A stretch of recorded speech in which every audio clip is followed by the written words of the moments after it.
Islam, Islam, Islam, and welcome to Moorish Heritage and History School. This is your host, Anna Ida L., along with my co-host, Ms. Raheem Aleph L. Peace and love, fam. Peace and love, Moors. And Rosmarie A. Islam, peace and love to the family. Islam. And we do not have Cujo today, but he is listening, so maybe he'll surprise us if the conversation is exciting and join us. He's had a rather busy day, so he's trying to chill a little, but maybe he'll join us. Who knows? Anyway. Want to send a big shout-out to our family listening over in Great Britain. Peace and love. Thank you for joining. Got Great Britain in the house. Family listening over in Japan. Peace and love. South Africa, the Netherlands. Peace and love. Thank you so much for joining and listening. Family over in Cuba, Mexico, Venezuela, Brazil, and areas that we have yet to connect with, or I should say family that we have yet to connect with. Thank you so much for listening. To all of our internet listeners, thank you for listening. The chat room is open. And, of course, our caller, so much for joining us each week, filling up the lines almost completely before the show even starts. Islam, thank you for joining us every Tuesday. And, as we together grow, learn, so that we can not just uplift ourselves, but fallen humanity as well. All right. So every week what we do is a public service announcement of Moors who have been kidnapped and are being held hostage for income.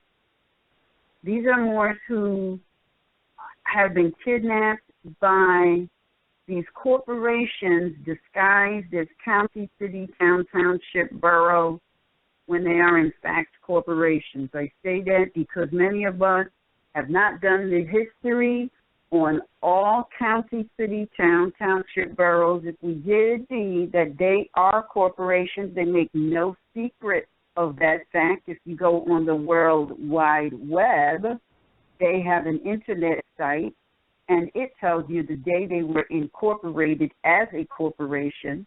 If you are inclined to do further research, what you will find is that they have a charter, and if they have a charter, that most definitely means that they are a corporation. They are not government, even though they allege to be government. They are not government. These employees of these corporations are kidnapping the Aboriginal and Indigenous people off of the street and are holding them for income that they do, in fact, receive one way or another, and in many cases through double dipping. Double dipping meaning that you might come in and pay the ransom that is called a bond, and they submit documentation under various fraudulent reasons, and they receive income a second time, sometimes a third time, because they force people to sign certain paperwork, and from those paperwork they create bonds that they go and trade on the stock exchange. So it's just various forms of demands for income, several times over through one being. That's absolutely human trafficking. So those people who have been kidnapped and are being held hostage, we start off with our sister Abtare Bay through a joint venture between Memphis and Shelby Corporation under the purview of Tennessee. Daoud Ill under the purview of Arkansas, Amir Moslamin Ill and Kusura Kush Bay under the purview of Missouri, Asar Qatar Amin Ra Bay under the purview of Ohio, Jeremy Taylor Ill, Cherry Thorn Bay, J. McCall Brooks Bay, Joseph Kennedy Ill, Kush Amir Bunch Ill, Emmanuel Billings Bay, Yasin Khalid Alamin Ill, and Michael Curry, all kidnapped and being held under the purview of North Carolina, Noble Crisco Ill under the purview of New Jersey, Messiah Aziz Ill and Crystal Ill, kidnapped through a joint venture between Mercer, Freehold, and Trenton Corporation under the purview of New Jersey, Eldridge Teron Fisher Ill and Marquis Sevion Ill under the purview of Indiana, Solomon Ill Bay and Mui Abu Bay under the purview of Texas, William Barrett Ill under the purview of Virginia, Che Ray Bay under the purview of West Virginia, Thomas Lee Bay under the purview of California, Victor Eduardo Alaye Juarez Ill, kidnapped by Holland Corporation under the purview of Georgia, and Patricia Bay and her infant baby, both kidnapped by Atlantic Corporation under the purview of New Jersey, and Malik Ill Bay, kidnapped also by Atlantic Corporation under the purview of New Jersey. Those are our Moors that have been kidnapped and are being held hostage for income. If you have a family member or know of a Moor who has been kidnapped and is being held hostage for income and you would like them to be added to this weekly public service announcement, please send an email to MHHS-Eyes Wide Open at gmail.com. In the subject line, put kidnapped Moor and provide us with their free national appellation, the county, city, town, township, borough, corporation that kidnapped them, and the the union state that has purview over that corporation. All right, I think that is it for that. And we're going to get into the subject of our broadcast for tonight. Tonight's broadcast, and before I even get into that, let me just say this. If you would like a syllabus of what the class is going to be about, or just even like a notice for any of the shows that MHHS-Eyes Wide Open broadcast, send an email to MHHS-EyesWideOpen@gmail.com, and in the subject line put request, add to mailing list. All right? All right. So the subject of tonight's broadcast is entitled, What Does Wake Up, You Sleepy-Headed Moors, and Go Back to the Mindset of Your Foremothers and Forefathers Really Mean? Many times we read the Noble Drew Ali's words, and we think some of the activities we're doing is in line with his words, but are they?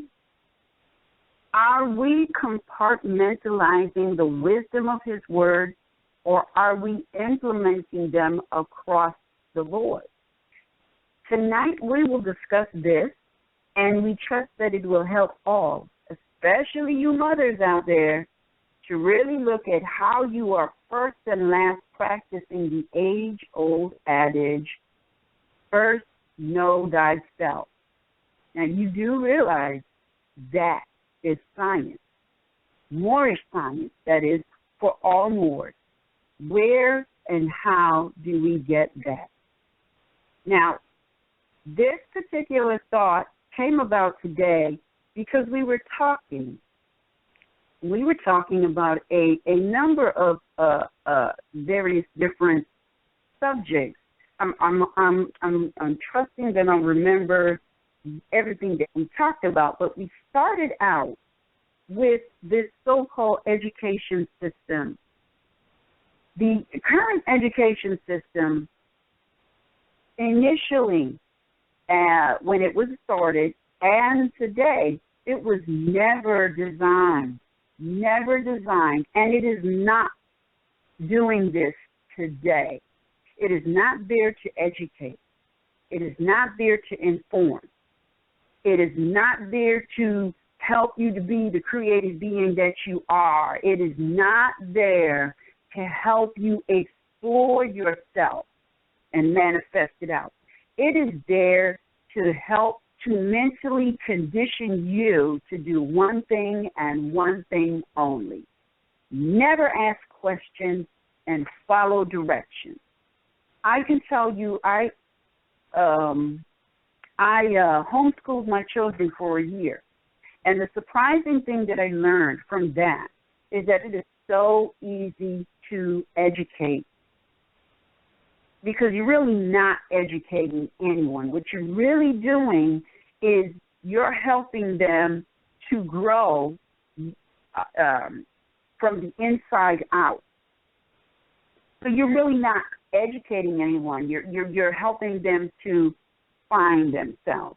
One of the things that I learned from just doing that was that every area of our life is educational.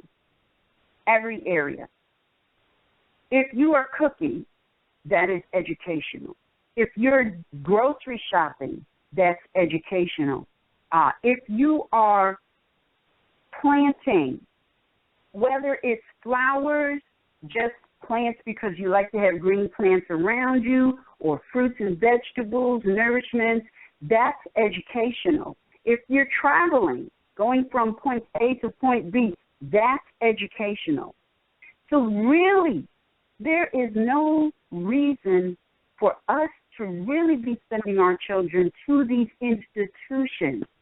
And they have us thinking that, oh, if we don't send our children to these institutions whose sole purpose is to condition them mentally, that they're going to be out of control.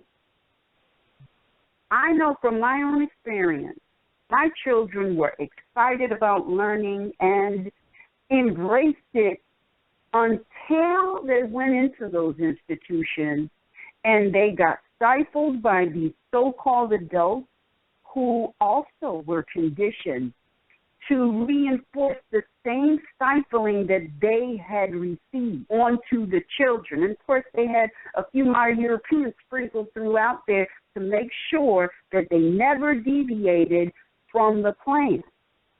And I remember going to 2 PTA meetings because, you know, they got you thinking, well, you know, if you don't go to these PTA meetings, then you're not really interested in the welfare of your child. Because, see, it's all about psychological programming. And so I went to the first PTA meeting, and it amazed me because they were talking about this so-called new and improved and exciting new curriculum they were going to be implementing. And I'm listening to them talk about this curriculum, and I was absolutely perplexed because to me it seemed as though they were encouraging the child to not explore or them, you know, like what is the word I'm looking for? They were encouraging they were not encouraging the child to overexert themselves. And I'm looking at everybody who's excited, teachers, principals, and parents, and I'm like, don't you guys see that this is not even encouraging them to challenge themselves? And they answered me with, yes, that is correct, because we don't want to overwhelm the child. And I'm like, you're crazy. Now, they're looking at me like I got 4 heads and 5 arms, because I don't see that this curriculum is a good thing at all. So then, of course, I have to say, so are you implementing the same curriculum to the children that are in the suburbs of European descent? And, of course, the answer was no. And I said, so they're not frustrated if you challenge them? But the Asiatic children, the inner city children, they are psychologically damaged and frustrated if you challenge them? And they were wondering, why am I questioning the wisdom of this so-called fabulous curriculum? later I learned that, see, the reason it's done this way is you have some children in these suburban areas who are being mentally conditioned to manage the children in the inner city who are mentally conditioned. So, of course, they thought I was crazy. That was the first PTA meeting I went to. The second PTA meeting I went to was like going to the set of a soap opera.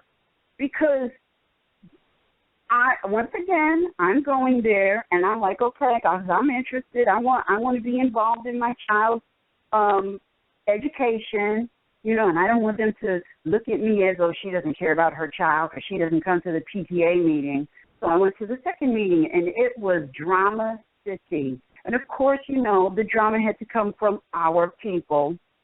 And instead of them focusing on the welfare of the child, they got into this dramatic show of somebody is talking about the PTA president and she's about to faint because she can't believe they're saying these disparaging things. And I'm looking at everybody like, have you all lost your mind?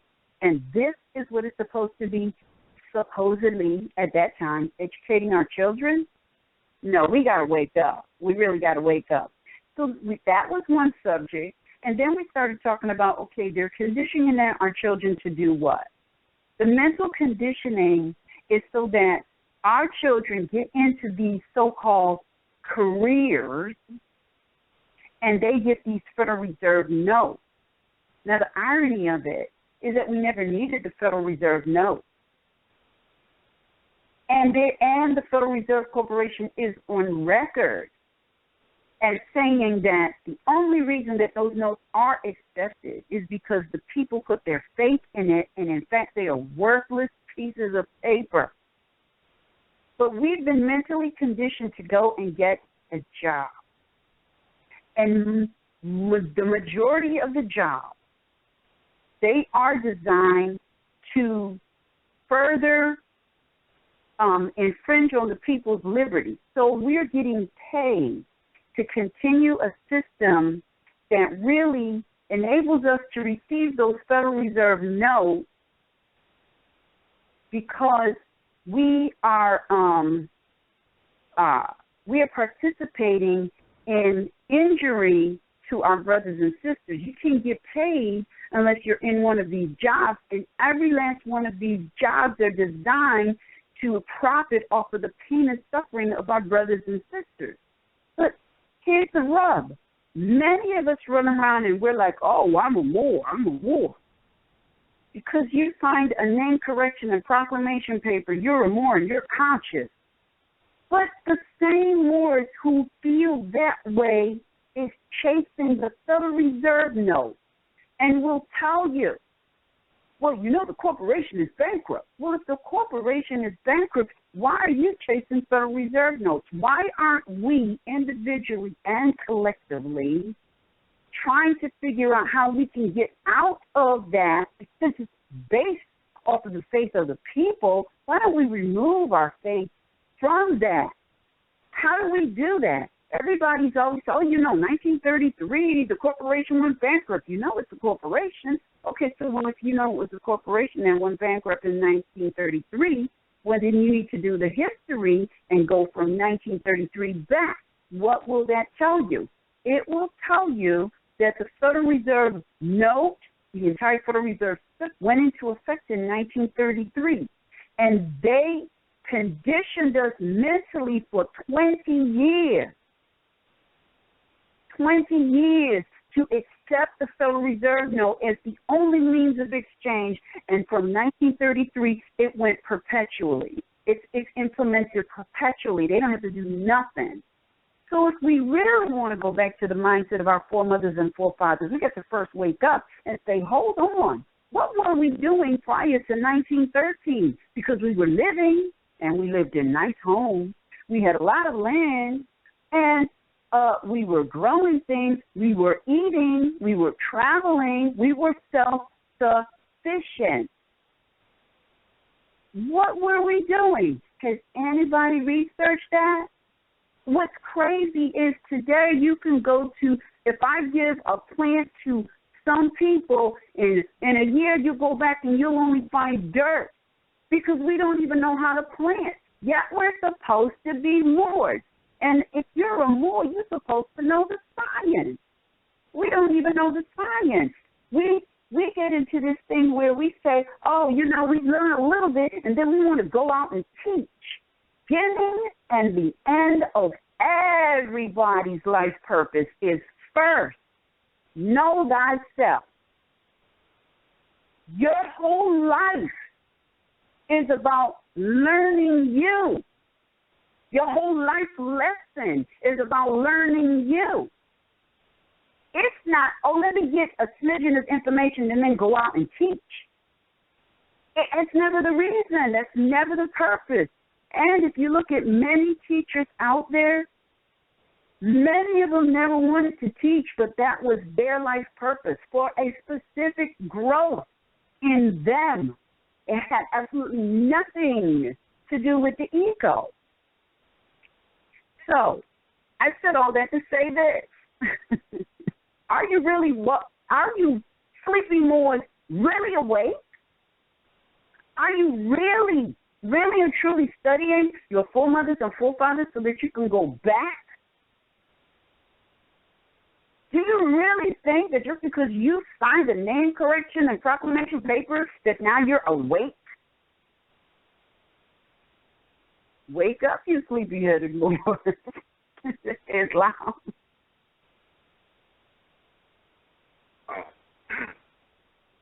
Islam, indeed. I just would like to add on to what you were saying about the youth and teaching. When you were mentioning how they label children incompetent or whatever, something of that nature, when they're actually geniuses, but they basically if they can't control the child or cannot manipulate the child to be molded to what they think they should be based off the curriculum, it's like they have to figure out something to label the child. Yep. Most of my experiences with the children come from the youth in my family. And my cousin is a genius. He's 9 years old. And if you ever heard him speak, he'll break down the science of how to magnetize metal, all of these different things. But the teachers at the public school that he goes to, they label him, a disruption or something that he's not, because they really can't hold his attention. Because, the younger the children are, the more close to where they are as far as the purity in life and just where, the angelic energy comes in and they're attached to it. And when they don't want to acknowledge that, they have to label it something. It's lions in the cage and lions in the jungle. If the zookeeper sees a lion that was living in the jungle, it's different to him than the one that he kept in the cage. You know what I mean? Mm-hmm. Because he broke that one spirit or acknowledgement of existence, So whereas the lion in the cage will see it as the master, natural living lion, if you will, what might see the zookeeper as food. So therefore it's a different threat. And it's the same thing in that aspect of the children's intelligence that they can't really circumscribe or control. Another thing is, one of my younger cousins is speaking on the truth of experience on the subject. She told me straight up, angelic message. She was like, listen, in reality, she said God. I know she didn't know better, but this is what she was taught. She said God gave her to her parents, and it just made me think of the return of the ancestors, you know what I'm saying? Because the fact that she could articulate that, some people can't, you know what I mean? They don't even know anything about the natural energy they possess. And when you mention know thyself, it's multiple dimensions that go with that. and yes. be able to even acknowledge something, you know, on that level is just unique. I know they're not the only children, but just from my experience, you know, the youth have a lot of information they coming back with, and that fire they try to put out in the public schools and institutions, because it's basically a jail, like real for real. Like school is basically like a jail program with like early release and return type of thing. You know what I mean? I remember, and they used the science of the 12. They used the science of the 12. I'm gonna say this too. Article 2, Zodiac Constitution. CM Bay was going in on since the 12 jurymen, because they have 12 years. Is a science of a program of breaking a mind or molding it to what you want to be, right, or what you want it to be.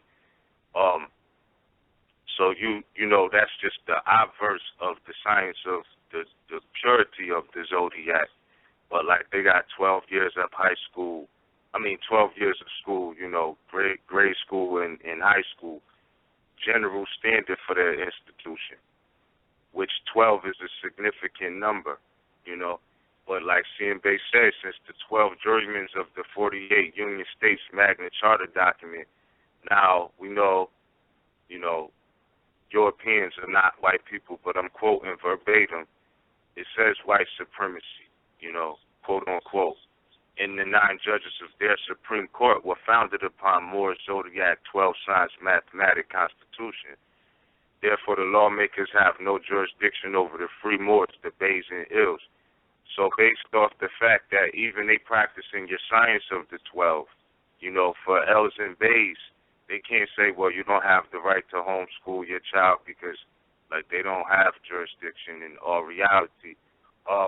You know, regardless of the encroachments that they try to make on preventing that. But everything they're doing is based off of a science which, you know, our ForeMothers and ForeFathers founded. So for that alone, and when you was talking about, you know, when they violate people, and sometimes they force them to pay multiple bails and things of that nature, you know, that's theft by deception. And also a violation of the 8th Amendment excessive bail clause. If you find that yourself in that situation, you know what I mean? I hope nobody does. I really do. But if so, remember enforcing the American Constitution, the 8th Amendment excessive bail clause. If they, you know, do things like that, that's definitely a violation. As far as business goes, you were speaking about working for corporations and how it could be injuring our people. And it just caused me to reflect back, you know, that these so-called states are corporations. And you look at the Virginia Company of London. That's what they came colonizing as, you know, and renaming territories, West Indies, et cetera, but literally the Virginia Company of London. Like, you know what I mean? And it's just like, you got to keep that in mind because they were like covering a whole, a lot broader territory in the operation that later came divided up as states or quasi-national domiciles, to be exact. But being as though that's what happened, those quasi-national domiciles do not have, you know, original jurisdiction. And, you know, the law of the land, when we speak of the law of the land, is relative to the law of nature, which goes back to the right that, you know, parents do have the right to homeschool and teach in you know, different aspects of the land, like a homework assignment or lesson could be to plant, you know, certain seeds and tend to them. And it might be a couple of months long project or whatnot, but still in all, it's homeschool, and it's still relative to learning the law of the land and the law of nature because all of it goes together. And No one has the right really to interfere with that. So that is definitely a choice of, self-determination. But again, like you said, on the Sleepyhead More subject, we first have to wake up and recognize all of these different things. Like you were saying, cooking is learning. What would stop any children or mother or teacher from teaching? Okay, I mean, because you see, they do things like this amongst their own, with like Girl Scout cookies and all of these things. I mean, that's an industry. You know what I'm saying? Like, even if you don't hit the pavement to sell it, like the fact that you can learn from cooking and learn home economics and economy, whatnot. I'm not the one to teach that, but I'm just saying it's ideas within homeschooling, whereas you could still have industry. And the idea of home economics is just so many aspects. That's just one. But again, it's so much to learn everywhere, anywhere you go, but just know yourself and know where you're at. And that includes territorial jurisdiction, etc. And basically, that was my piece on the subject of just adding on for now. Islam, that I give the floor. All right. Islam. Islam. Also, pardon me, my fault, Mom, before I cut you off. Also, I wanted to say, when you talk about knowing yourself, that, your energy is more than the body of the flesh, but not to neglect it, not to neglect the flesh or whatnot. And on that same note, energy never dies. And I just wanted to acknowledge, because I got the text that the passing of Brother James Bay from the North American Philadelphia area. You know what I mean? I just wanted to say, when somebody passed, we just wish that they live in peace, opposed to rest in peace, because the science is, a body at rest tends to stay at rest. But when you realize that you're more than the body, your energy, is forever moving. That's life. That's living. So, peace. You know what I mean? And I just wanted to yield the floor with that. And everybody who passed in that fashion. Islam. Yes, I just got that too. Yeah. Well, yeah.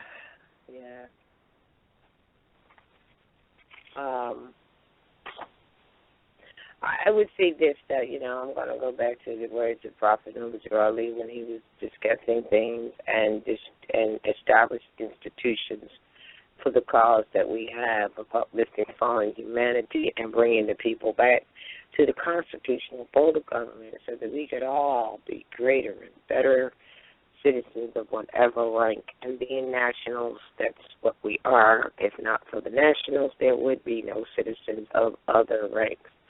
And so that we were not molested, as you guys have spoken of, even earlier when you were talking about this prison industry or this jail that they have with schools, as we're discussing as a topic, so that we would not be molested by those machinations that they offer. If we were to have our own schools so that we could know more worldly, who we are, where we came from, because it sure wasn't on the slave ship. Like we said before, if you think that your history started on the slave ship, well, that's where it ended. And as we have said before, we were traveling on ships back and forth across all four corners of the earth long before this slavery that we all refer to, more likely in the 1700s, 1800s, long before that. So, the return of the ancestors, when we look at our children, we are the ancestors' return. They are the ancestors' return. So, yeah, as you had mentioned earlier, I think it was you, Eddie, that, without that they don't get to know who they are at all. They get to know the story that modern Europeans, who are no doubt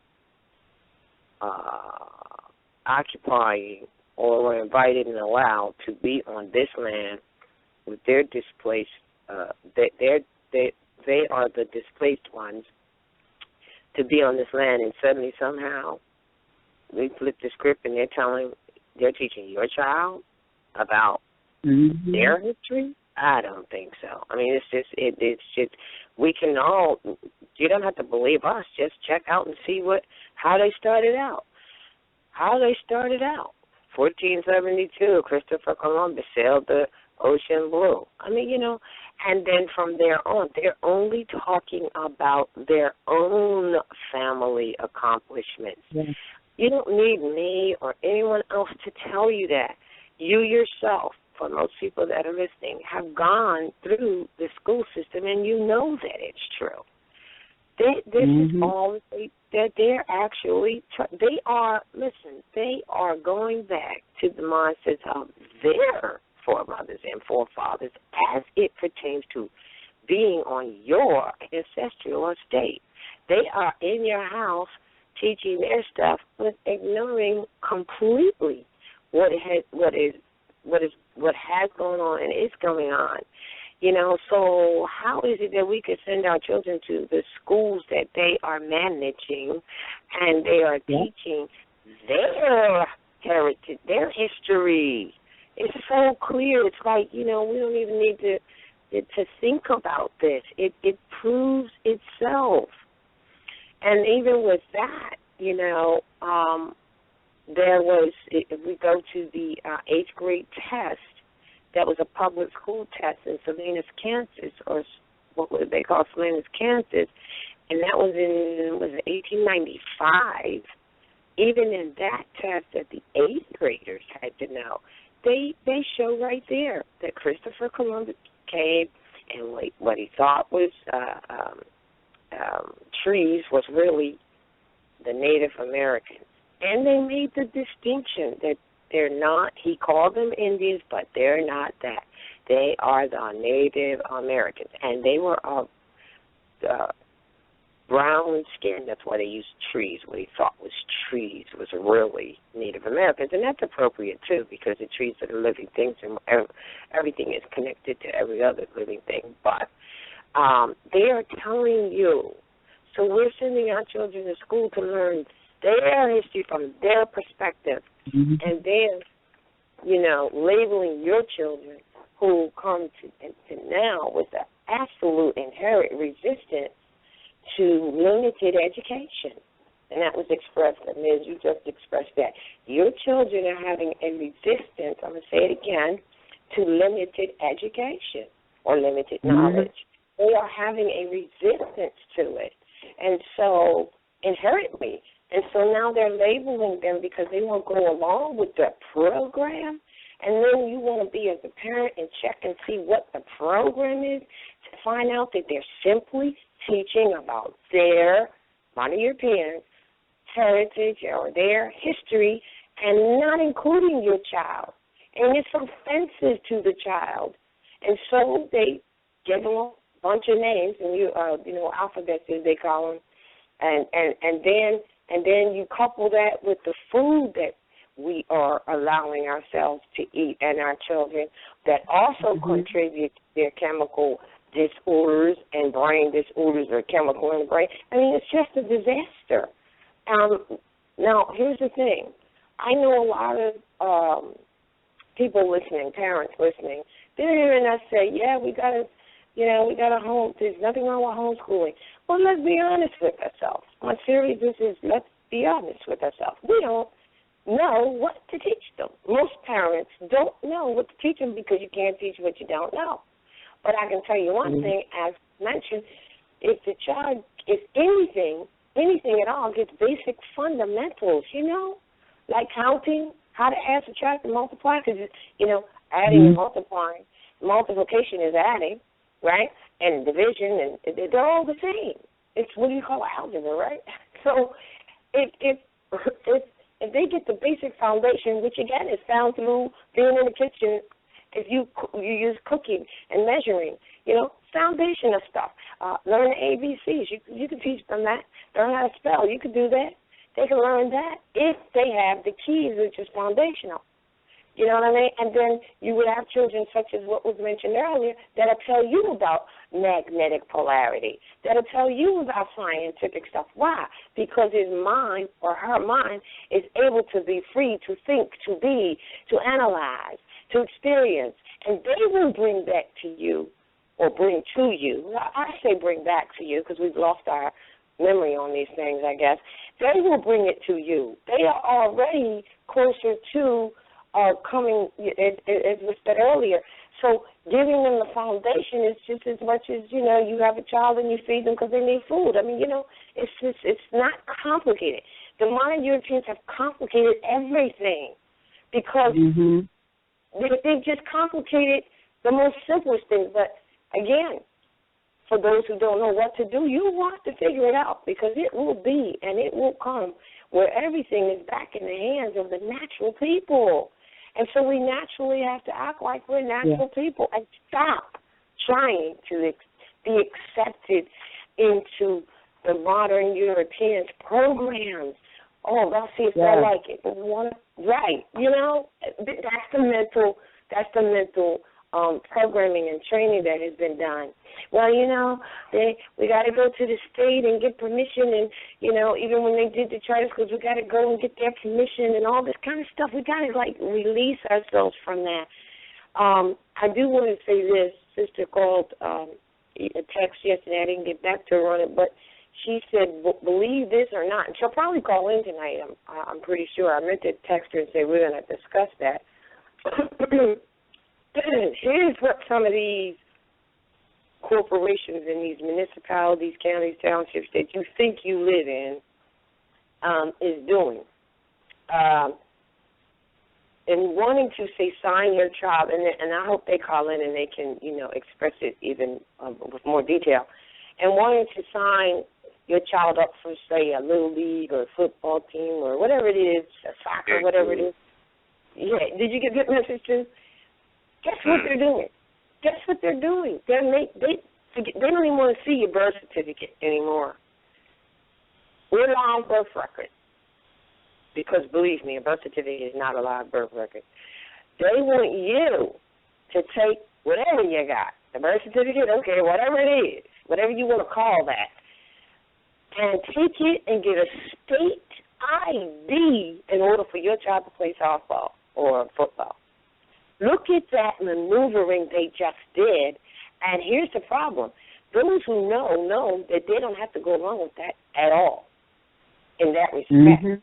But those who don't know, which are black people, Negroes, colors, and our family that just doesn't have knowledge, they're going to allow that to be the new trend and policy. And the reason they did that is because so many more are coming with live birth records and not birth certificates. So they said, oh, we got something for that. Whatever you got, go get a state ID with it if you want your child to be on it. Now, come on. We need to wake up. And we need to figure out how to circumvent that. Well, we can, but here's the thing. So many of us will agree with it, and now it becomes what? The new procedures and policies. Yeah.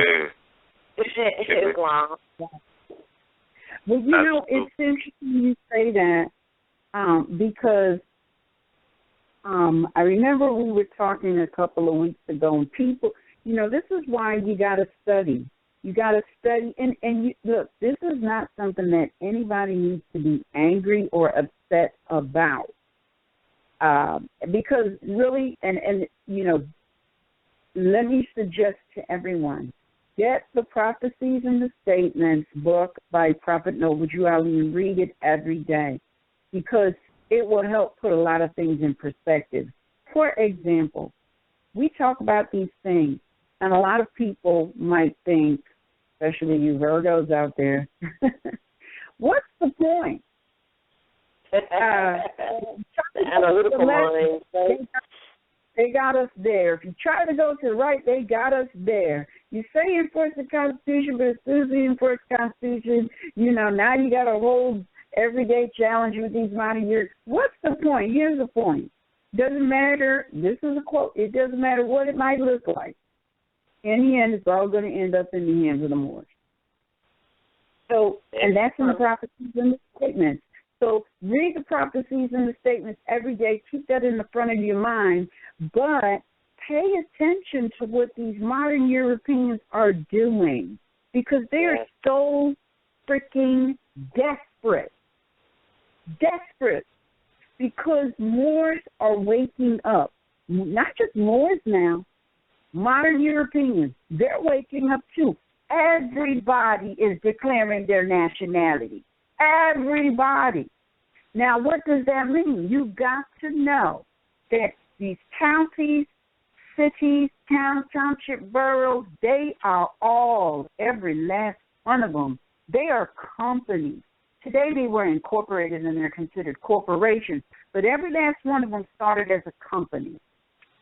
And their members/employees were the modern Europeans. All right? Everything that they have implemented was implemented to towards those modern Europeans. So we got to look at it for what it is. These are corporations, all right? These institutions they call schools, they are corporations too. Now, I can tell you back in, I want to say 1998, a lot of the schools were really pissy mad. But you wouldn't have known that unless you took your child out of that institution and decided to homeschool them. Turns out that, and we might remember this, there was a time when a lot of the public schools had a lot more modern Europeans in them than they do today. If you recall, because I remember there was quite a few modern Europeans in the schoolroom with me when I was growing in through the elementary school years. Today there's almost none. The reason for that is many of them pulled their children out and began homeschooling them, which left just the Asiatics. Asiatics, those people calling themselves Negro, colored, and black. Why were they pissy mad? Because at the beginning and the end of the day, they are a corporation, and in order for them to get income, which they call funding, they must have a specific head count. So if the people start pulling their children out of these corporations they call schools, they're not going to have a large head count, which means they're not going to get the funding, you know, the income, they call it funding, to continue their corporate enterprise. And that's why when you go in there, they ask you for things like your birth certificate, your name, your date of birth. Where do you live? This is why if you live in so-called one, or if you so-called live in one county and you try to take your child to a school in another county, they will be like, oh, no, you can't come here. You got to go back to that other county because that county is a corporation and they have claimed you. And they are receiving income because they have claimed you. What does that mean? Because today, as we said in last week's show, you got a slew of people. They actually called them Moorish nationals or more nationals in the article that we read last week. And they just nationals from those other Negro colored black people as well as the modern Europeans. They did. One of the things they told you in this article is that there is an enormous amount of people who are, in fact, declaring their nationality. If you're declaring your nationality and you're truly going back to the mindset of your foremothers and your forefathers and you're doing the necessary research, you're pulling your children out of those institutions, which means they're losing income. Now, how do they continue? How do they get past that? What the sister called in and said, that's how they get past that. They said, wow, if you want your child to not be a couch potato and get out into the sunshine and enjoy some of these extracurricular activities, you got to let us claim you as our property. So go get some non-driver identification, because it's not necessarily that the state is coming after you, but that document shows that that county corporation can claim you, and they do. Now, if you know another way that they get to claim you is all of these children nowadays, have you noticed that they are making the children wear uniforms? And because we're asleep, we're like, oh, great, fantastic, that'll cut down on my laundry, right? Number one, those clothes are expensive as heck. But that's the point. That's not the point. Here's the point. Many of those now uniforms, they have the name of the county on them. So they're claiming child. They're claiming child. And when you walk on the street and they see that emblem, that mark of the county, some people might want to say, that's the mark of the beast. It's the mark of the corporation on you. You voluntarily claimed your child to be a member of them, a member/employee of them. They're getting really slick. They're getting really slick.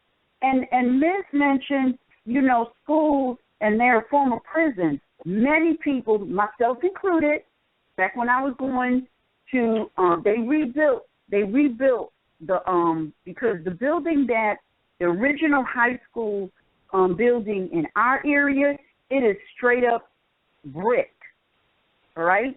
And you can tell that it is a Moorish structure. Was it always an institution of learning? I don't know. It could have been something else. I'm going to have to research that. But I can tell you that building is made of that sand-looking brick, all right? And it's many, many windows. If you know anything about masonry, or you want to be masons out there, you know that sand-looking brick, that's special brick. That's a special type of brick. I don't know how they make it, but that's a special type of stone, so to speak, brick, whatever you want to call it. So, anyway, those were the institutions we were going to back in the early 1900s. Today, if you go to these institutions they're building today, they don't have any windows in the classroom. If they do have a window, the window can't open. If there is air to be breathed, it is piped in and circulated. And I noticed this, I forget where we were traveling. I mistakenly identified a school as a prison because the school looked just like a prison. And as we were traveling by it, I said, wow, is that a prison? And I was told, no, that's a school. And I was shocked because it looked just like a prison. It's one and the same. Exactly. And when my children were going to school and I didn't like it, if you wanted to get into the school, you had to be buzzed in. You couldn't just walk in. Nowadays, you cannot go into the school unless they buzz you in. And everybody is okay with that. Now, what they tell you to justify that is, well, we don't want nobody coming in and injuring the children or the faculty, but especially the children, because we don't know what people's mindset is today. And so that people will believe that bull crap, they give you an example of something like that up in what they call Sandy something another, that Sandy incident, or might be Columbine too. Oh, the Sandy Hook, where they ran down on the school and it was like a massacre, like 3-4 years ago. Exactly. So because we want you to believe this, we create a situation where you'll be like, oh yes, make sure all the doors are shut and locked. Yes, Don't let nobody in unless you know exactly who it is, because I don't want the thing that happened to my child that happened in Sandy Hook, right? So now they got the children in the building that looks like a prison on lockdown. And yes, all of us, yes, my child is protected. Your child is being mentally conditioned to accept the prison environment at an early age because they're conditioning them in that same place to accept that prison later in life. So it's what we need to do is when we see these things, we need to recognize and come up with alternatives. We don't need to get mad.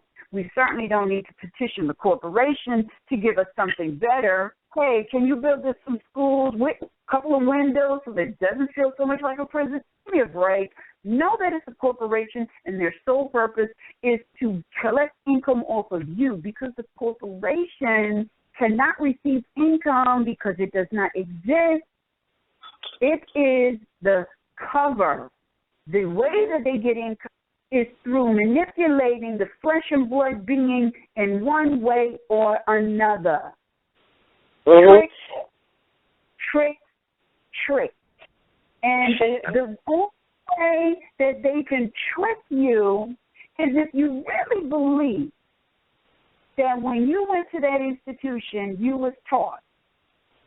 And then we got people fighting to get that mental conditioning, paying through the nose to get that mental conditioning, and want to build a career based on that mental conditioning.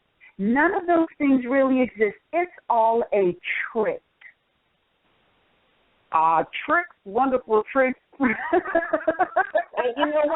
know what? This is interesting because to add to that in terms of their plans, well, number one, they already pre-saved, I call it, people into the uniforms, and they introduced it as if it was a good thing during a time when, as you said, that what was left was nothing but aging as children, and a lot of them couldn't necessarily afford or want to, either one, buy a lot of clothes and the latest fads and this. So they said that they had implemented it so that no child would feel lesser than another child because they don't have as nice of clothes as a child.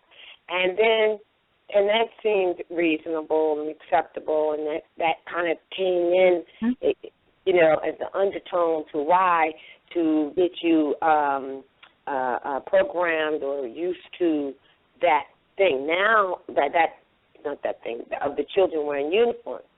And now, as you said, now they're saying, okay, now that they've got that, it's like a slow walk. There's some good slow walkers now. They got a plan, but our problem is we don't have a plan. We don't see. So what happens is now they're saying, all right, yeah, your child has to have the uniform. It's pretty much across the board the way it is in public schools.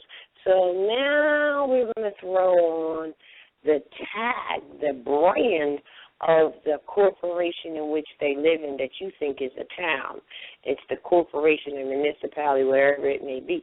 They got to have that on the uniform. Wait a minute now. We should be opening our eyes. And the other thing that goes along with that, not too long ago, Sister was saying that they're teaching the children in schools to not write their name, but to print their name in all caps. They're introducing that now, too. They're actually just continuing with the branding of the cattle. And they're making it so smooth with it that the child, who really is the one that we should be protecting here, the child does not think anything wrong with having them the same uniform, does not think anything wrong with having it branded with the county, city, state, township, or borough, that really is using that child as numbers, so they can continue to get funding for their corporation. The child then is not going to think there's anything wrong with writing their name in all caps if that is, in fact, what a child is taught to do. So they want to teach your child to do that when we all now know that means if it's printed and if it's in all caps, I don't care what you may think it is. It means in law and in fact that it is a corporation. That's even in government printing office. That's what it means when they see something come across in all caps like that.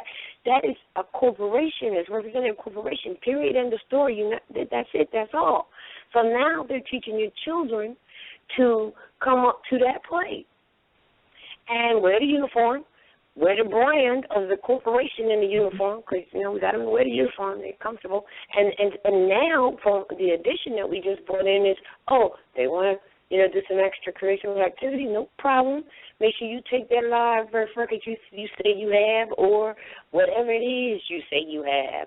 Birth certificate, we don't care, whatever you want to call it. We'll jump over the hoop of the birth certificate since y'all are on that and think that, that's the answer to the problem, because it really isn't the answer to the problem.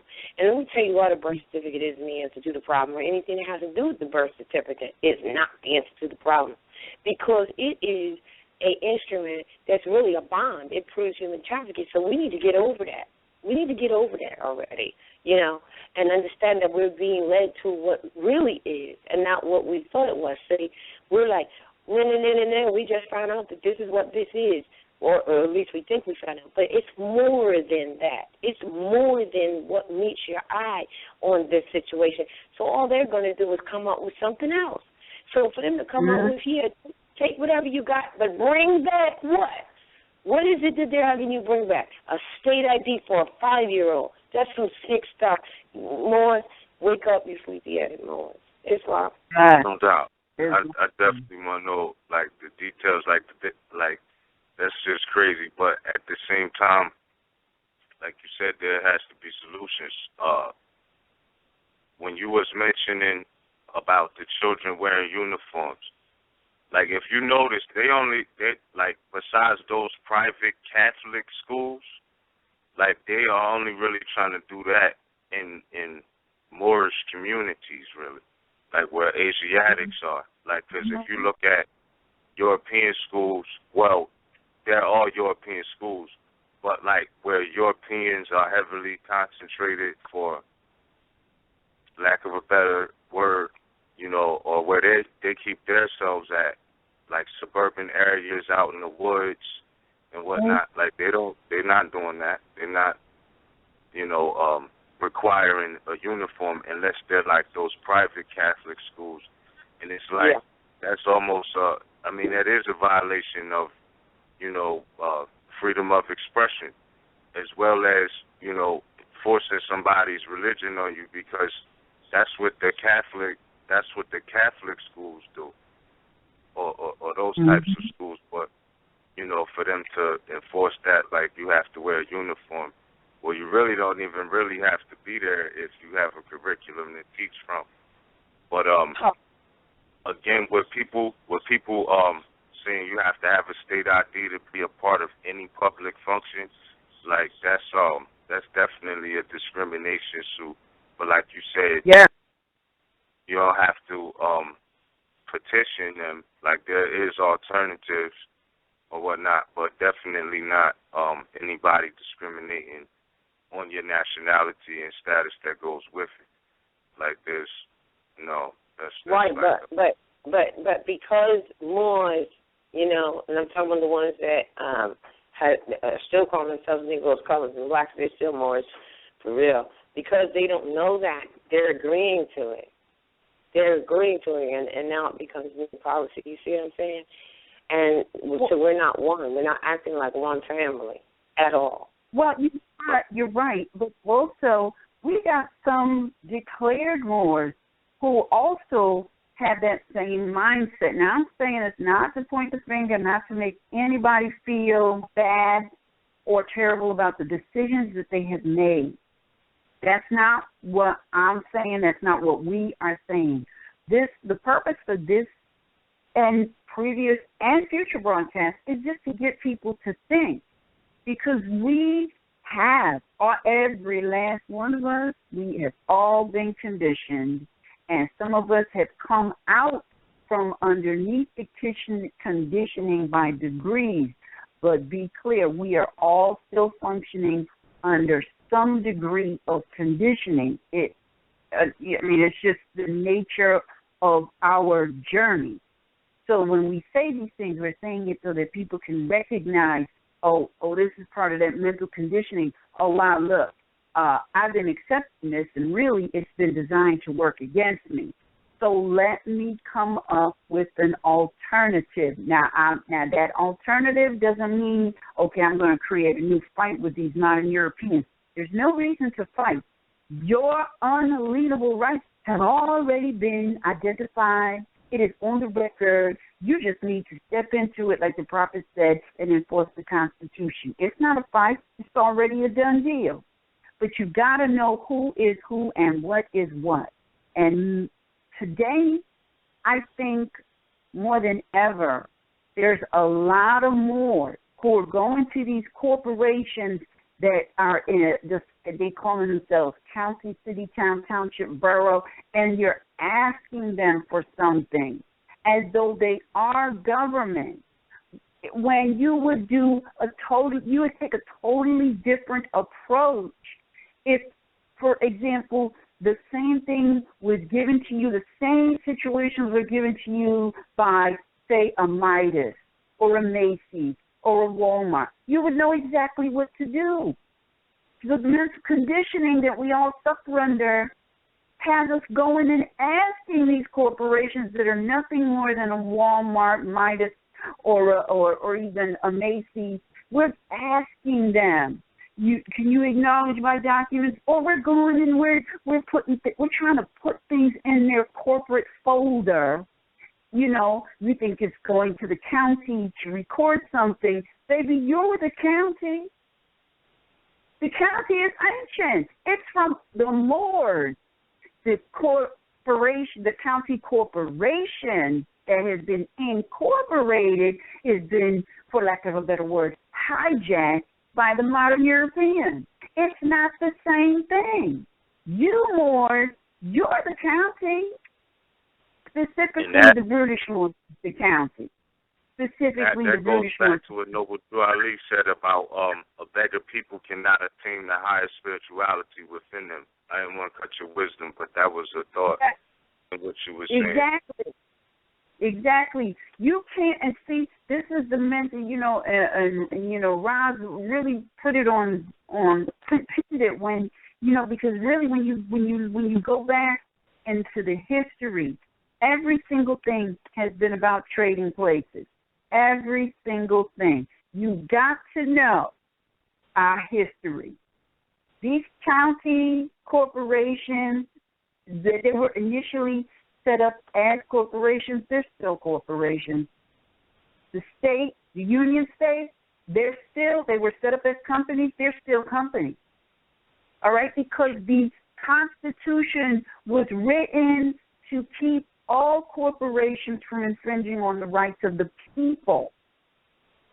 Now, the people that they were infringing on was the modern Europeans.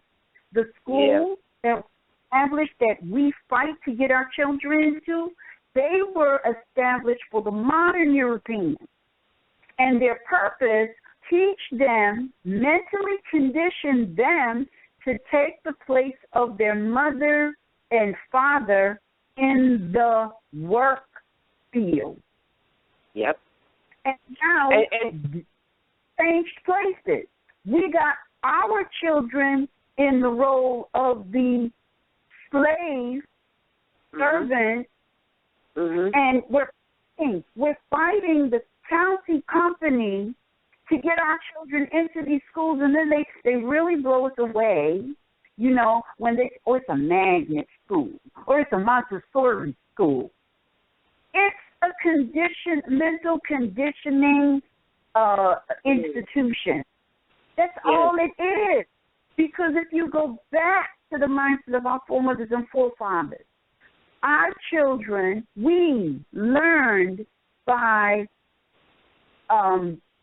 repetition, but the repetition came because we followed. We followed somebody who was a master of a specific trade, an art, a liberal art, if you will. So, if there was somebody who was a builder, no, let me get a little bit more specific. If there's somebody who knew how to make bricks, because, see, in order for you to build with bricks, somebody got to make them. But even the making of the brick was an art. It wasn't something to down your nose at. It was an art. Do you know how beautiful the bricks of our ancestors were?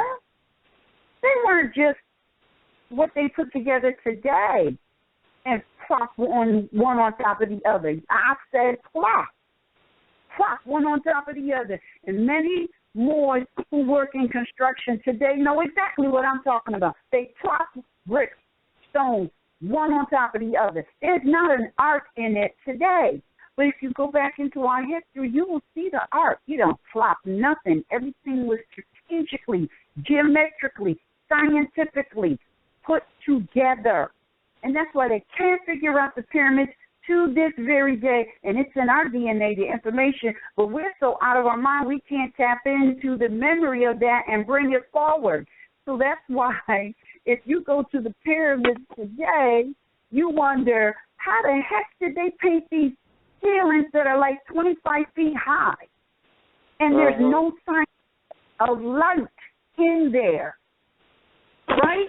But we've been mentally conditioned. We don't remember. We have, mentally put that information on pause. It's not lost, but we don't know how to access it. And so these modern Europeans, they created this lighting system that is so primitive, it's destroying the earth. That was never ours. Mm-hmm. I wanted to go back before you go, just to interject back to count, because a lot of stuff people are doing from the county, like you said, putting on a county record. But let's just go back. I don't know if maybe somebody can look up the definition, but a count is a title, count and countess. And really, when you think about it, like you said, what were they counting? They were counting merchandise, goods, and slaves, but not us. So it was a title to count. And like you said, they reversed it. And now these counties as corporations, they're still counting their slaves or those who were under that jurisdiction by you and I and any of us who attest to that say that we live in the county of so-and-so and such, like that. They're still doing it. It's just that they're doing it in a reverse situation to be under a county. So they created a fictitious entity and put that in front of you, and you think that that's what it is, when it's really, like you said, a corporation. Whereas the count was counting people. I mean, it was and goods and merchandise. Yeah. Mm-hmm. And I think that I believe in one of the congressional records, I was trying to look in the treaty. It doesn't use, I think it's count, is it virgins or virginess that was making a report in regards to the John Adams letter. I believe that title was on one of them. Okay. Yes. Right. Exactly. Counting the people that were the modern Europeans that were forming at that time the States of America, or what we know now as the United States of America before it was totally formalized, and then what we also know as the states or corporate state of, and with the charters and everything. So they were actually counting them as goods, merchandise, and or slaves. It was the reverse, and that was a title that one had. Yes, exactly. Now we're subscribing to being a member/citizen. In that respect, it's the same thing, really. A member and citizen, and being a member of these corporate counties just because they use the name count. And it wouldn't matter that they used the name count. We wouldn't know the difference if we didn't know what they were originally for. But the point is that, as you said, they reversed everything. Everything that they know, they especially as far as government is concerned, was taught to them by us, and they just reversed it all. That movie, every time I see things that show this changing of position, the movie Trading Places always comes to mind, because everything has been about and continues to be about voluntary changing of position. And like I said, it's a trick. It doesn't mean anything unless you don't have the necessary information, and that's why the prophet said, study, study, study. Because if you're not studying, you will go to those county corporations, right, and ask and produce identification to get a birth certificate. Now, know that birth certificate means that you belong to that county. You are now property of that county because their business, the county's business was to ledger assets. All right? Now, if you read the history of this land, of this continent, of our people, you will find that a lot of times our place where we spent a large portion of our time was along the shore because we were merchants. We created merchandise and we traded those merchandise all up and down the river and across the sea. But you cannot be a merchant if you do not have merchandise. And many more don't know how to do nothing with their hands. They're all obsessed with, I want to get involved with international commerce. First of all, you got to understand that commerce is about trade. What do you have to trade? What are you making? Because, see, trade was an art. Merchants, being a merchant, it was an art. You know, we created stuff that was so done so well that somebody really wanted it. Not that they needed it. They really wanted it because it was done so well. If you look back at our history, you know, and I have to reflect on my dad, because my dad is a master carpenter all around. And, lately I've been listening to him reminisce on his craft. And every time he talks, I'm thinking, that's going to be gone when he passes form. This master and all that he knew, that he did so well, and he took, today we don't get that. Today, back then, that generation, the mindset was, I don't care. That means crazy. But you got to understand it. My dad's mindset was, I don't care if I get paid or not. This is my craft, and I enjoy doing it. See, and because it was something that he enjoyed doing, and he did it well, naturally the universe compensated him. Well, we don't get that today. Today, many of us, we go into these corporations to get that Federal Reserve note, and we do whatever they say, irregardless of whether it violates our integrity, our ethics, or not, because we're afraid. We're afraid that, oh my goodness, if I secure my ethics, I might lose my job. We never once realized that, look, whatever you're doing, that is your craft. Do it to reflect on your integrity, not the corporation, yours. And the universe will reward you. And I got that from my dad because the places that I've worked, I loved what I did, and I did it to perfection, and I was always trying to figure out ways to improve on it. And my fellow coworkers would say, girl, you're crazy. I'm not giving them all my energy. I'm going to come in at 8, and I'm leaving at 5, and I'm not coming in early, and I'm not staying late, and no, I'm not going to be here on. It didn't matter to me because to me, I realized it reflected on me. This is my craft. We got to get back to that.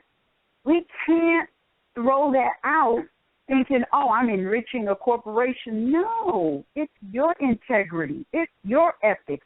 It's your craft. What can you do that's going to help uplift fallen humanity? We need to get back to knowing the earth. Forget about all of this international trade. You don't even understand that inter and national is that they have a meaning. It's not just you slapping your free national appellation and an autograph on a piece of paper that says name correction and proclamation, and now you know you're a national. You're more than just a national. You are an international being. You're not even that, really. You're an international and an intergalactic being. You're an interdimensional being. And these words, that's all they do is limit you, because you're so much more than the words. And these are just 3 words that somehow give you an idea of how infinite you are. But we've got to stop limiting ourselves. It's really, and not to set the brothers aside, because you play a role in this, but you don't play the role in the bringing the nation into this particular dimension, or even disciplining those beings that are brought into this dimension. 9 times out of 10, everybody will tell you they fear their mother more than they fear their father. I don't care what you say. Even to this day, my dad is a tall dude. He is very strong. But I'll tell you, my little short mother, I'm scared of her more than I'm scared of my dad. I don't care what you say. Be truthful to yourself. That means that she's the one that's got to get this information more so than any son, because she's bringing in the next generation. She is. And the school begins in her womb. But guess what? It begins before then. It begins in her mind. Because the seed is in her mind that's going to manifest and be a being in her womb that she then brings forth into this dimension, so that being can learn the necessary lessons it needs to know for its soul's growth. You know, we really and truly got to wake up and go back to the mindset of our foremothers and forefathers, because what we're dealing with, it's not based on self. It's so far away from ego in every facet, so deep. You know, it's just like the Matrix. I'm always using the Matrix. You know, the Matrix can be like an everlasting class of just realization, because in the beginning of the Matrix movie, it says, we're going to take you down the rabbit hole, and you might see just how deep the rabbit hole is or how far the rabbit hole goes. And that is the journey every last one of us is on, to find out just how deep the rabbit hole goes. Well, guess what? The rabbit hole is everlasting. It's an everlasting journey. And you're never going to know how deep the rabbit hole goes until you get into the damn rabbit hole. And many of us are too scared. But guess what? That's part of life's lesson, overcoming your fear, because there is nothing to fear but fear itself. Because that fear will keep you from doing so many things that you came here to do. And what is fear? I just want to say this. Fear. Let me just share this last thing, more than the last thing, about fear. Fear, the biggest fear that every being has, is the fear of yourself. Many of us actively, subconsciously engage in self-hate. And because of that self-hate, we don't like to be alone. We don't like absolute quiet. And this is why solitary confinement is the most effective form of torture on this continent by modern Europeans against Asiatic people to this day. Because when you have absolutely zero distractions, you are forced to go into your own mind. And a lot of times we go in there and we do not like what we see. And so this Moorish Science movement is about you overcoming your fears one fear at a time and conquering that fear and finding yourself. And that's an individual journey, and nobody can make it for you. So all you Moors out there looking for somebody to show you, talk to you, guide you, you are your own show, talk, guide to person. All right. Islam. Islam. I just want to say one thing before go forth. When you said there's nothing to fear but fear itself. So look, here's an example of that. Because fear is, as we have acronymed to be, false evidence appearing real. You know, FEAR. What is that? False evidence appearing real. Let's give an example of what that fear is. False evidence appearing real. For instance, and I'm trying to find it in the Constitution, when they say we have a warrant, well, where's the section, where is it that tells you the description of what a warrant should look like or be, right? Raised seal, complaint, a signature on it from the complainant, you know, which initiated the action in the first place. Then it has to have a raised seal of a judge on it, right? And a few other things that's described in the, and that's because, you know, it has to go through the proper due processes before a warrant could be even issued. So, and using this again as an example, so when they say to you, we have a warrant, and they produce something out of a computer that does not, if they produce it at all, that does not have a raised seal, it doesn't have the complainant, the sworn affidavit from the complainant attached. That's what's attached, the initiation of the whole thing. If that's not there, then guess what? You have false evidence that appears real. I just wanted to add that as an example. Yeah. And we act upon it and think that that's real. For instance, if they give you they produce a parent to appear in a municipal court, or what we call it, a municipal warrant. Let's go to municipal warrant. Now you look up municipal warrant and find out that it's a bill of attainder, right? Right? But you think it's a warrant. Well, if it's coming from a municipality, it's not a warrant. It's a bill of attainder. So they're requesting what? Finance from you, right?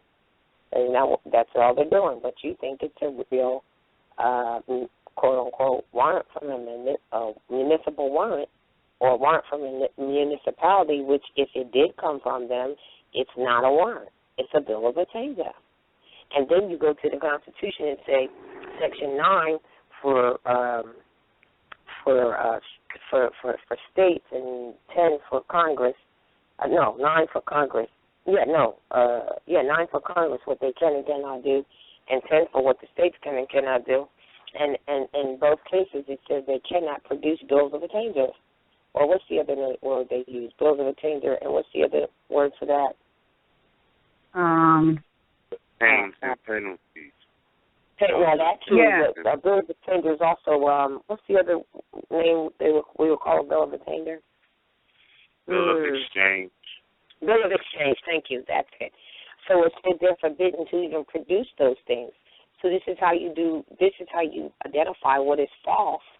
Although it's evidence, it is evidence because they gave it to you or they produced it.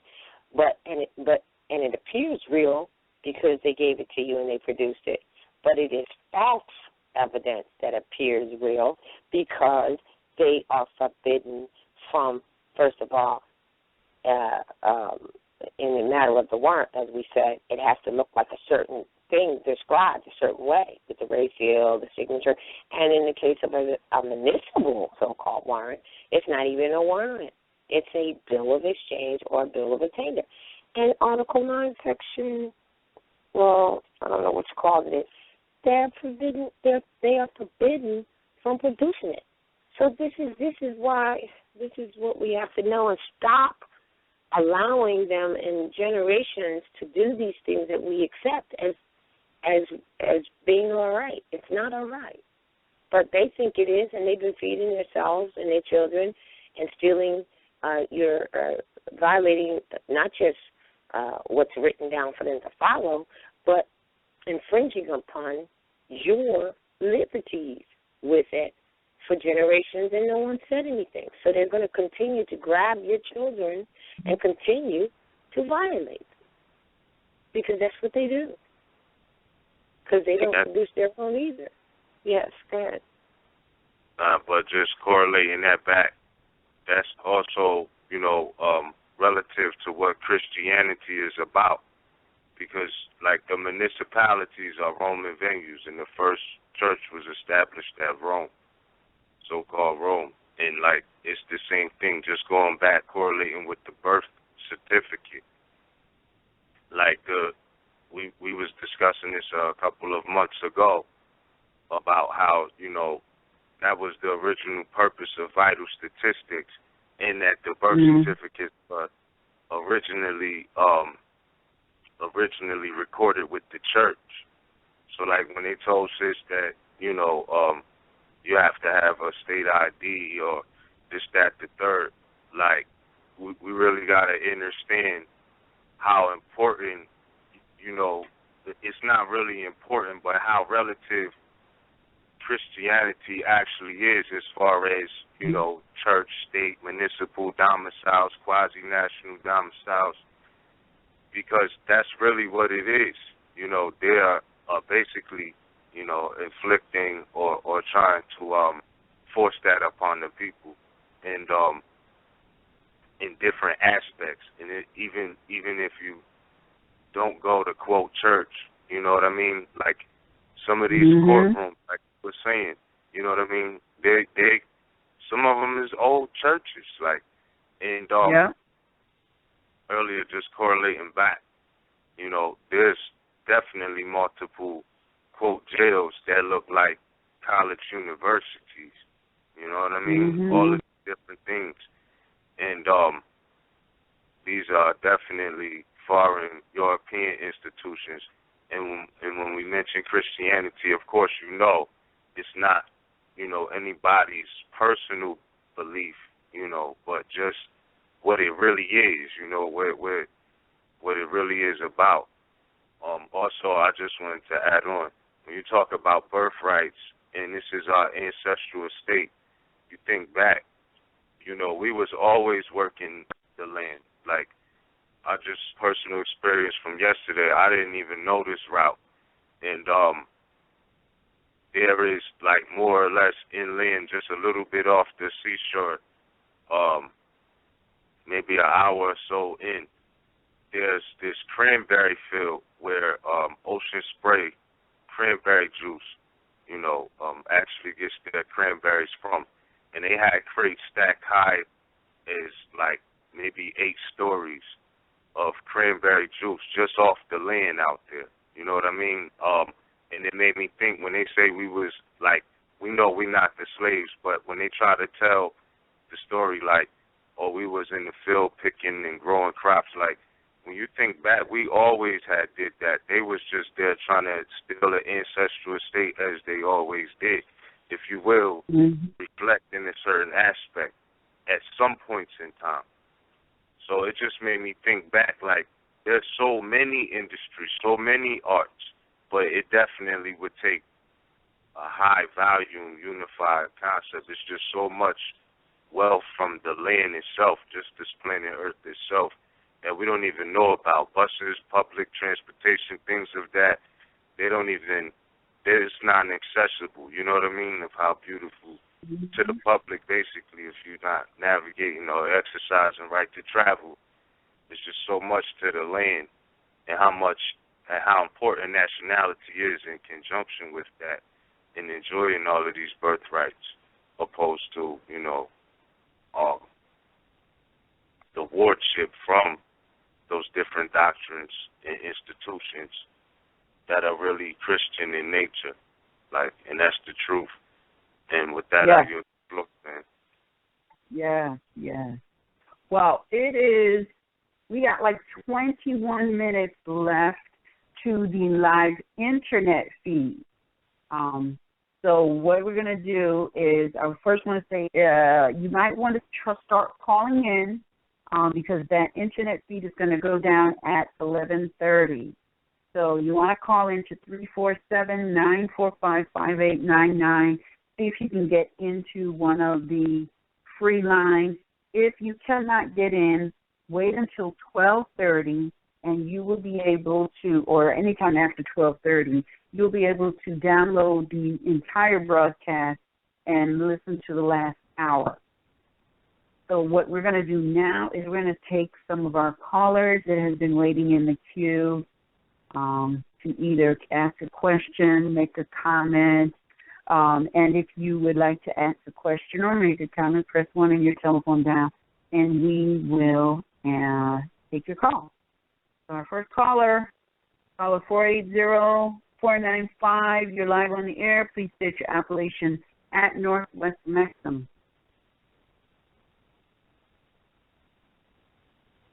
Caller 480-495. Yes. All right, maybe they. Wait. Wait.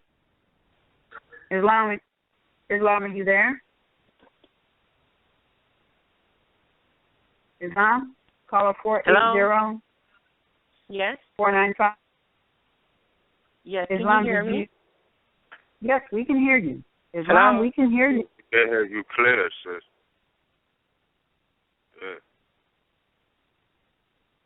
Yeah. Islam?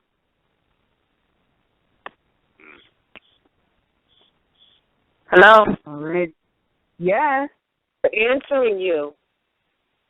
Okay. Well, good evening. So I was listening to the show today. I'm actually new, and I'm doing some study. I just came up, to this information through a friend, and I'm so amazed by, I'm kind of scared and amazed at the same time by what I'm learning. I also, I'm going through a divorce and a child custody case through the court. And as I'm learning, and coming up on this information, I was just wondering, I'm really lost. I have spent thousands of dollars into the court system, and I'm realizing now that they're not even who they say they are. The attorneys are not who they say they are. The police is not who they say they are. And I mean, for somebody who's been asleep for a while, for a long time, getting all this new information, everything makes sense now that they all work together. And so I was just looking for some type of guidance, and it exactly pointing me in directions on where I can further my study and have a better understanding of this information so I could be able to save myself and my children.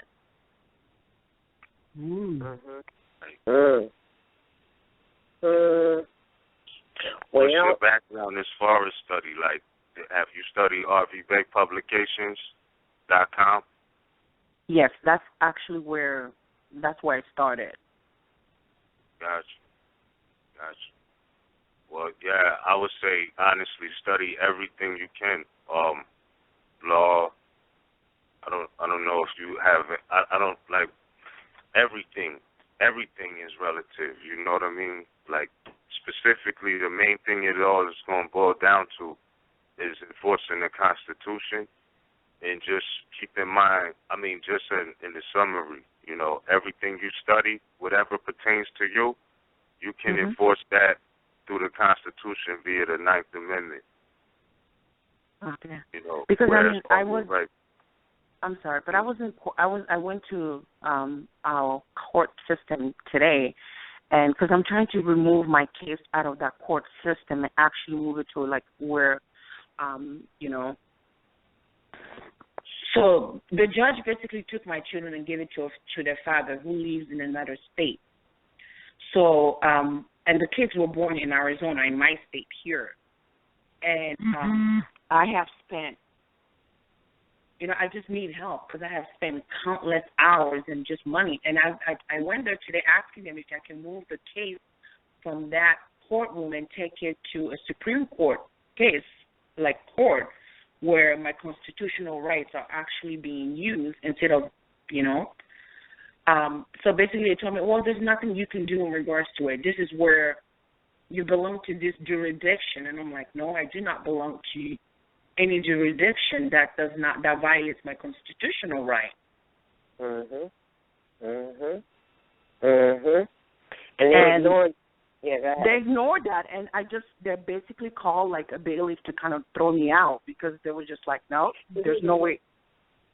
There's nothing you can do. This is where your children belong. This is the jurisdiction under they belong. All right, now let's answer the question. And this is a good example here.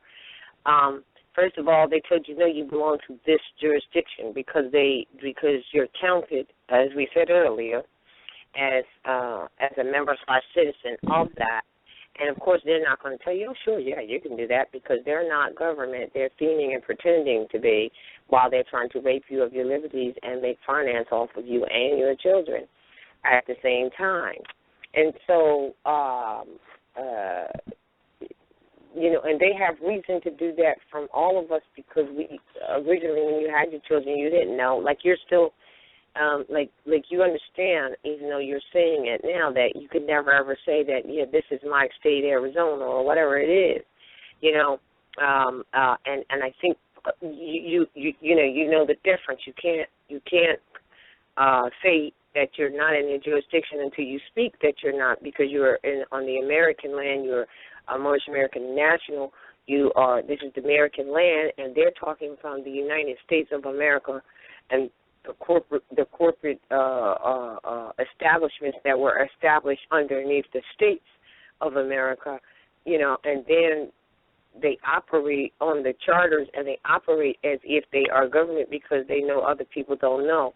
So they've drugged you into this situation. I don't know what all the details are, but they're probably using the fact that prior to you even being conscious of this, that you were submitting to all of that. The birth certificates of the children is what they're trying to use as proof for such. Correct.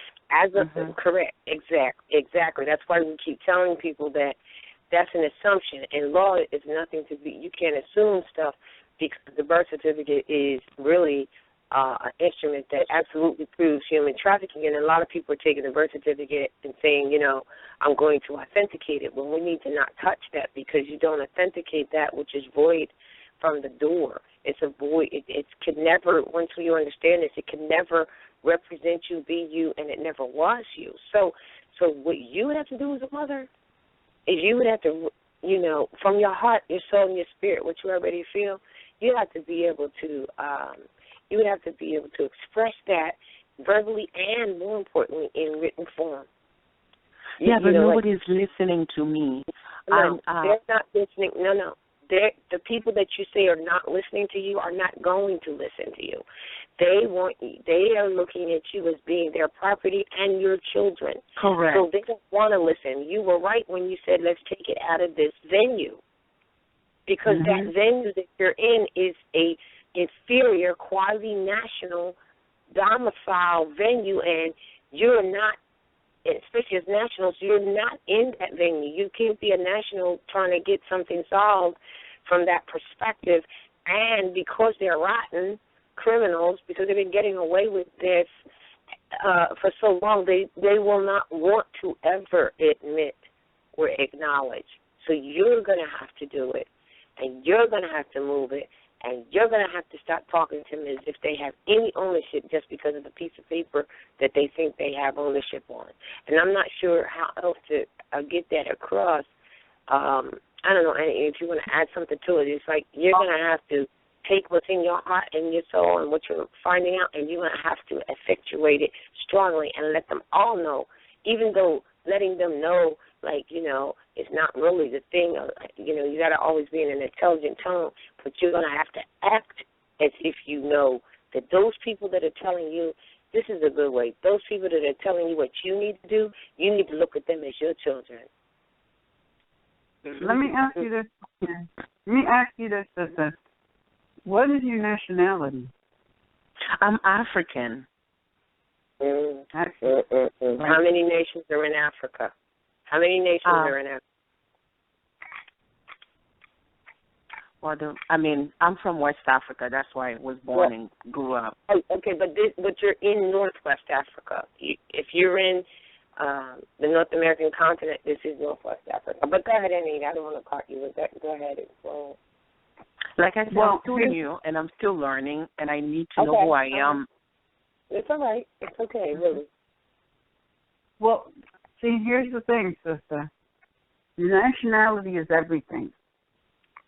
And Africa and Africa is not a nationality, right? Now, the landmass that today they identify as Africa is not even Africa. Prior to the Berlin Conference, many of those designated names was not the name of that land. Correct. Right. So if you know about the Berlin Conference, then you know that all of those names that they gave after they broke up that landmass are simply corporate names. They're names of companies today incorporated. The way that your rights are going to be preserved and you are going to be heard is first and foremost you have to have a nationality. Yep. Now, you are a Moor. You're just not a Moor of northwestern Mexico. Okay. But your nationality is Moor. And if you were to do a little bit of research going back, into the early, 10th, 9th, 8th century, you will find that it's Asian. So your nationality has to precede you because it is by nationality that the law that applies to you will be determined. So since you probably have been doing a lot of communicating, you have yet to communicate your nationality. So there is no law that applies to you. Now, that once makes you sense. declare sorry, what was that? I said that makes sense. Yes. So once you declare your nationality as a Moor, remember, you must know that the American Constitution, 1791, is based on universal law. It is the law of the land, the entire planet Earth, really, because it is based on universal law. So if you study the American Constitution, 1791, you will also be able to use it in any situation you find yourself because it is universal law. What that means is no corporation, and see, you're talking union state, but I can bet my vast state you are talking about it is a county, city, town, township, or borough that is violating your rights and the rights of your children. Correct? Yes. All right. So what you have to do, you're going to have to do the research on that county in order to find when they were incorporated. That's right on the World Wide Web. If you can find their incorporation date, you can find their charter. All right? Now, what you're going to have to do is you're going to have to write out in plain language. These are not government officials. Police are mainly corporate security guards. These people that you've been going and sitting in front of, that they're calling themselves judge, prosecutor, and even attorney, they are what in the corporate world are called executive personnel. They're not government officials. They are executive officials functioning in an corporate administrative capacity. So you have to explain how these employees of a corporation violated your liberties, kidnapped and stole your children, and violated your international rights because the rights of the child that resides with the mother. And if they stole your child and gave it to anybody but you, that is an international violation. Yes. You have to speak in first the state court.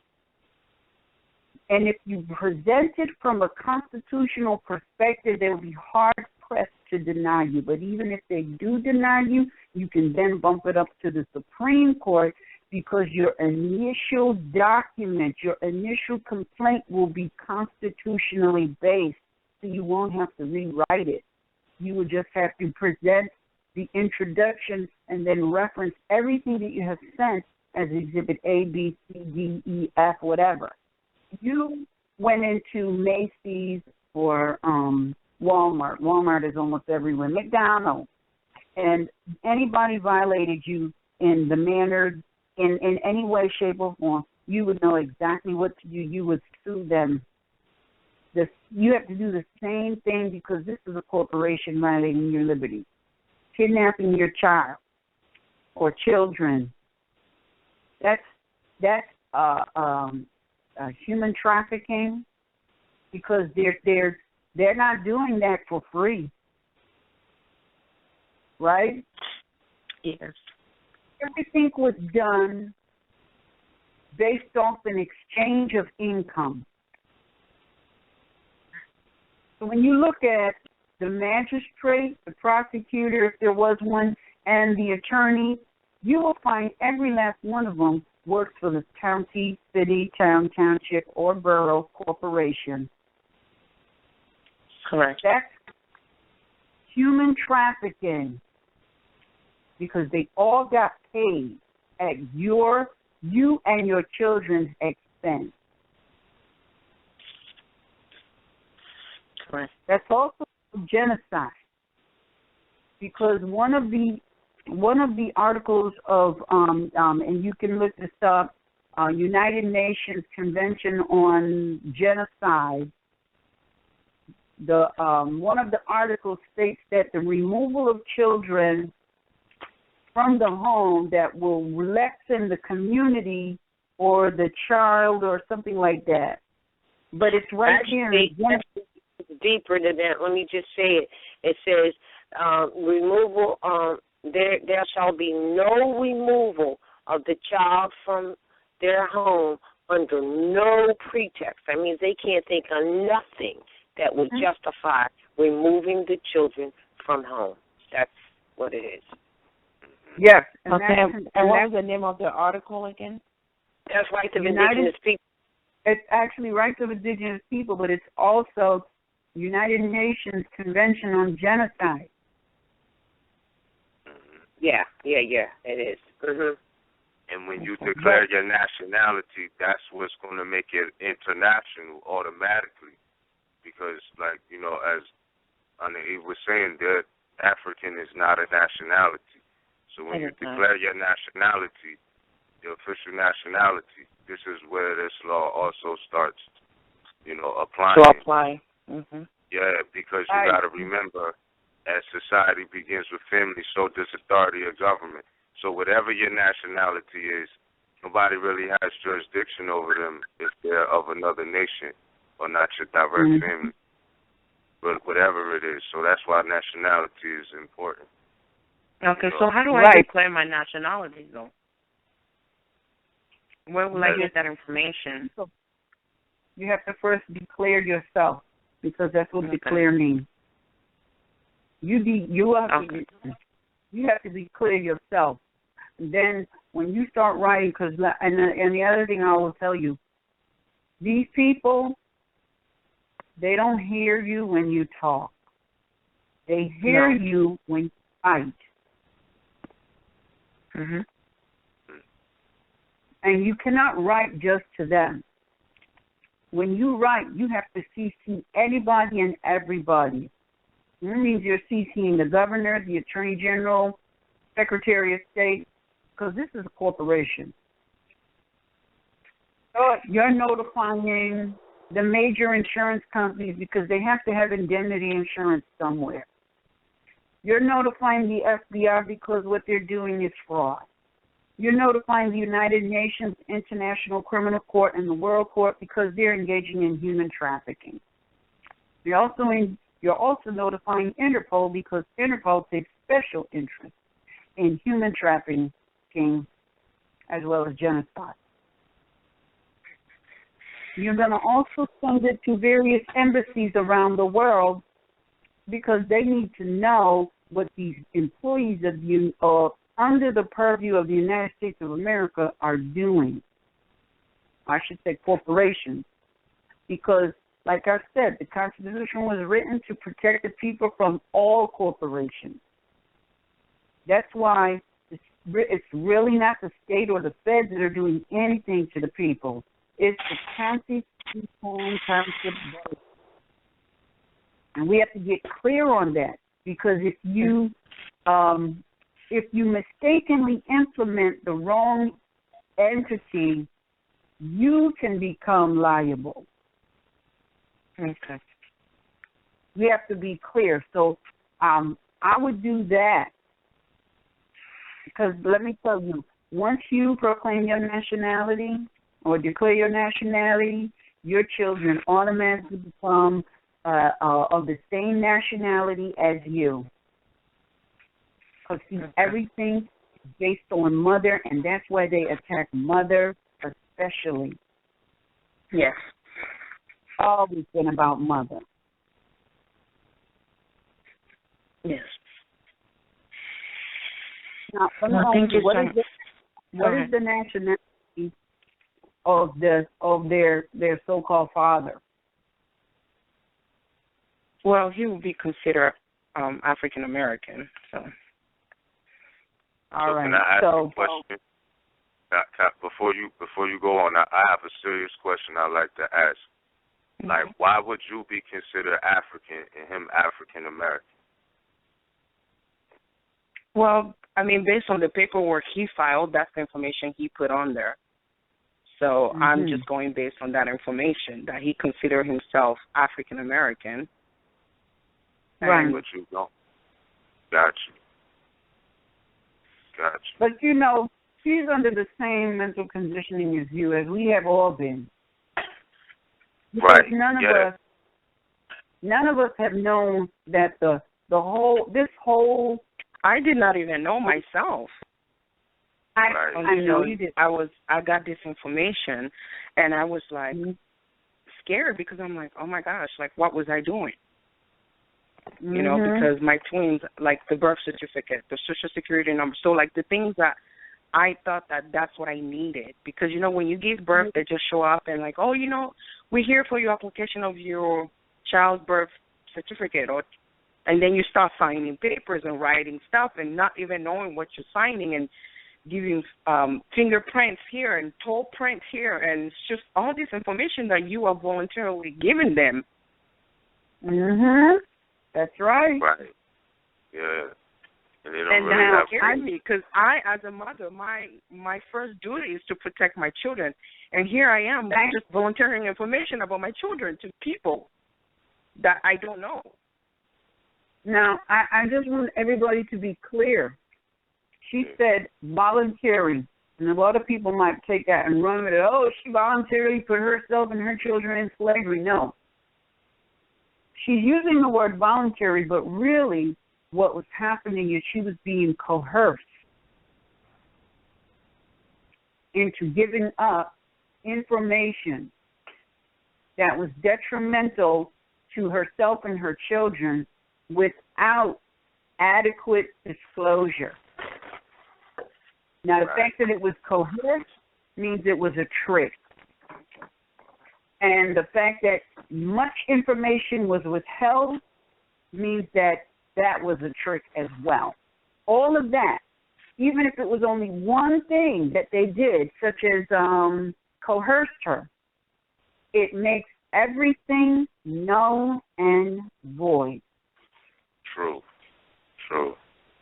But it's so difficult because, like, for example, I am against vaccines, and you know, my children's father doesn't have a problem with that. So we had to basically go through these wannabe court people, and they were like, well, you have to get your children vaccinated. That's the law. You are violating the law.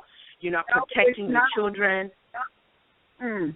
Sister, first of all, so that basically determined that I was a bad parent because I was not vaccinating my kids the way they wanted me to. because they wanted you to. They coerced you into that, too, because guess what? It's not the law. It's a policy of the corporation that coerced you into all of that other stuff that you think is government. Good. And that's why it says in international law what's best for the child is determined by the mother, not the father. No disrespect to the fathers, but it comes from the mother first.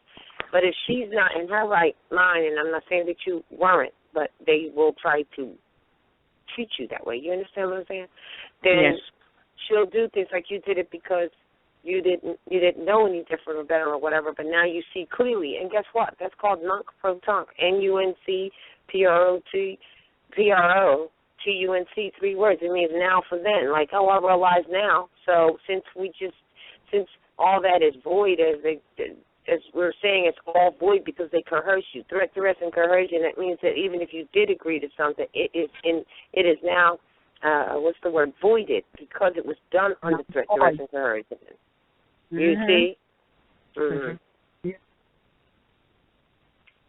What you're going to have to Indeed. do. And, I was going to say, for whatever reason they tried to vaccinate your children, like, was it because, like, they said they wanted to see if they had tuberculosis, excuse me. No, it was just the father was trying to put them into child care. And, you know, when I gave birth to them, I was home with them. I was the one taking care of them. So I was the only. So they were not in public. They were not anywhere that I mean, when was the last time somebody caught polio? I don't recall. So to me, I kept them home with me and I fed them very well because I do eat a raw vegan lifestyle. So my kids are never sick. So he wanted to put them into a preschool or daycare or wherever he wanted to take them, and I was not okay with it. And the court just felt like I was being a difficult mother because I was not going to get them vaccinated so he can provide them with child care when he has them. Okay.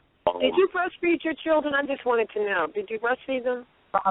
I did, yes. All right. That's really why they never got sick, because the immunities come from the mother immediately, which is why you don't need the vaccination. So now you're talking about your culture and against your religion to have vaccines, you know, because the vaccinations that they're talking about comes naturally from mother's milk. And the other thing is that your husband, the father, was working as an agent for them, whether he realized it or not. And then if the mother is not conscious, if the mother is conscious, they will use the father against to make you do what they want. And if the father's conscious and the mother is not, then they will use you against him. So it doesn't matter who they pit against who. They're going to pit. And that's exactly what happened, because then they end up giving him custody of the children because they felt like he was a better fit parent to follow the rules. No. Sister. And they gave him custody. The reason they gave him custody is because he is going to do the very things that's going to make your children a revenue generator in the future.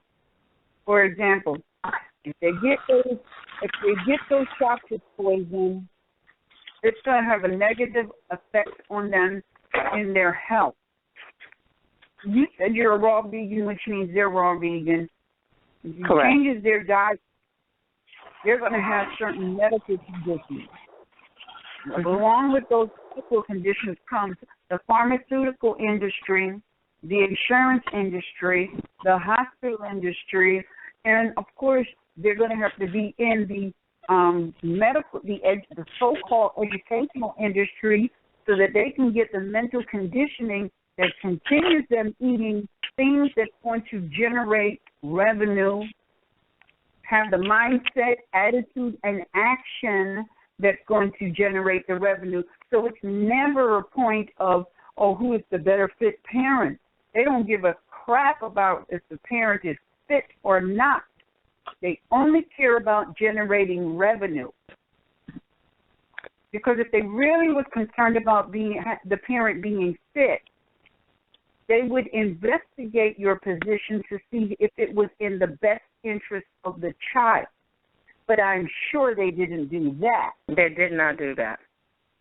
Everybody knows that children will be much more happier and at peace if they are with their mother. So if they really were interested in the best interest of the child, they would make sure that you had the necessary access so that you can be the best mother you can be. Instead, you already are the best mother you can be, and they realize that that's not going to produce a generation of revenue generators. Correct. And that was my biggest fear, because my biggest fear is just like, the genocide that's going on currently with black males. I have twin boys that are only 3 years old, and that scares me, because when I see all this violence and crime and how they're getting killed, it terrifies me. So my duty, like my whole point is to just try to raise productive male for our society. So to me, it's like I don't feel like anybody cares about their well-being or who they're going to be and or what they're going to achieve or what they were brought on this earth to do. Mm-hmm. And I keep explaining it to these people. You do not understand. My kids should not be in a child care program for 12 hours when I can provide full-time care to them for free. Exactly. But here's your position. All of that is subject, all right? Your position is, you strangers that work for this corporation, you have no business in my private affairs. And butting into my private affairs and kidnapping my children is unacceptable nationally as well as internationally. And that is your position, and everything that you write has to be from that position. But you're going to have to identify the mayor, which is the CEO of the corporation. If there was police involved, you're going to have to go after the chief of police, which is the chief of security, and all his employees, which they call police. You're going to have to also implicate the so-called magistrate/judge, who is nothing more than a mediator in a corporate meeting setting. If there was a prosecutor, if there, I'm sure there was people from the Child Welfare Corporation. Their CEO has to be implicated along with those employees because, see, they all work as a team, all right? And if they don't work as a team, they don't all get these vast sums of income, which they split up amongst themselves. And that's how they're able to pay these employees. Unfortunately, some of those employees look like you and I. Correct. So you got a lot of research to do, and because you got to research the corporation. Now, the corporation calls themselves the county. You also got the Child Welfare Corporation. These people that are coming into the building that's called a court, but they're really a corporation, and they're renting space in the court building called a court. You have to put down from your heart what happened in terms of how your children were stolen from you. The issue between you and the so-called father is irrelevant. That's a private matter. That's between you and him, not you, him, and employees of this county, city, township, borough. They have no business butting into your private affairs, and that's the position of your suit. You got to sue them, and you got to sue them in the state court. And a lot of people might be wondering, well, how come you're going into the state court? They don't have jurisdiction over you or more. No, they don't have jurisdiction over you or more. But they have jurisdiction over those corporations that they sanction to come in and do business. And they're supposed to be hammering them with the Constitution, but they can't. You can't even hold them accountable unless you first bring it into a national arena, which the suit does. Okay. And keep in mind as well, like, whatever, if there is any discrepancies, like, the important part for you, for everybody, including the father, like, everybody should at least be on the page of nationality and understanding why it's important as far as your standing with them, like to not get vaccinated and other aspects of just them having no jurisdiction over you, period.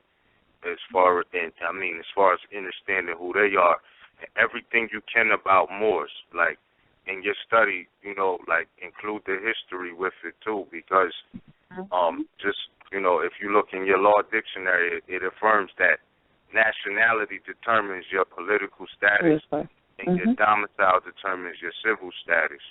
So you have to understand these attributes of territorial jurisdiction as well, and just correlating back to what Noble Drew Ali left to even, get us on the page of our nationality. Like you said, you was born in West Africa, and I'm assuming, across the Great Atlantis, but you have to understand, that all goes back to the Canaanites, like Moors.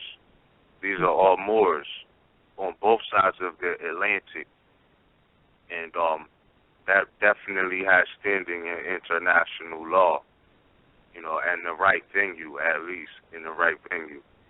So definitely understand why it's important to know that you all are Moors, and make sure that the children know, based off of the facts and the truth of history and lineage, and how that plays every part about your political status. And if it's anything they think is wrong with your child, you have an absolute right to have, you don't have to even do this, but X-ray is an option opposed to injection. It is an option always. So remember that too, if they think anything is wrong. Okay. But you don't have to do anything, but, remember that's the choice. So. Thank you so much. I appreciate the help.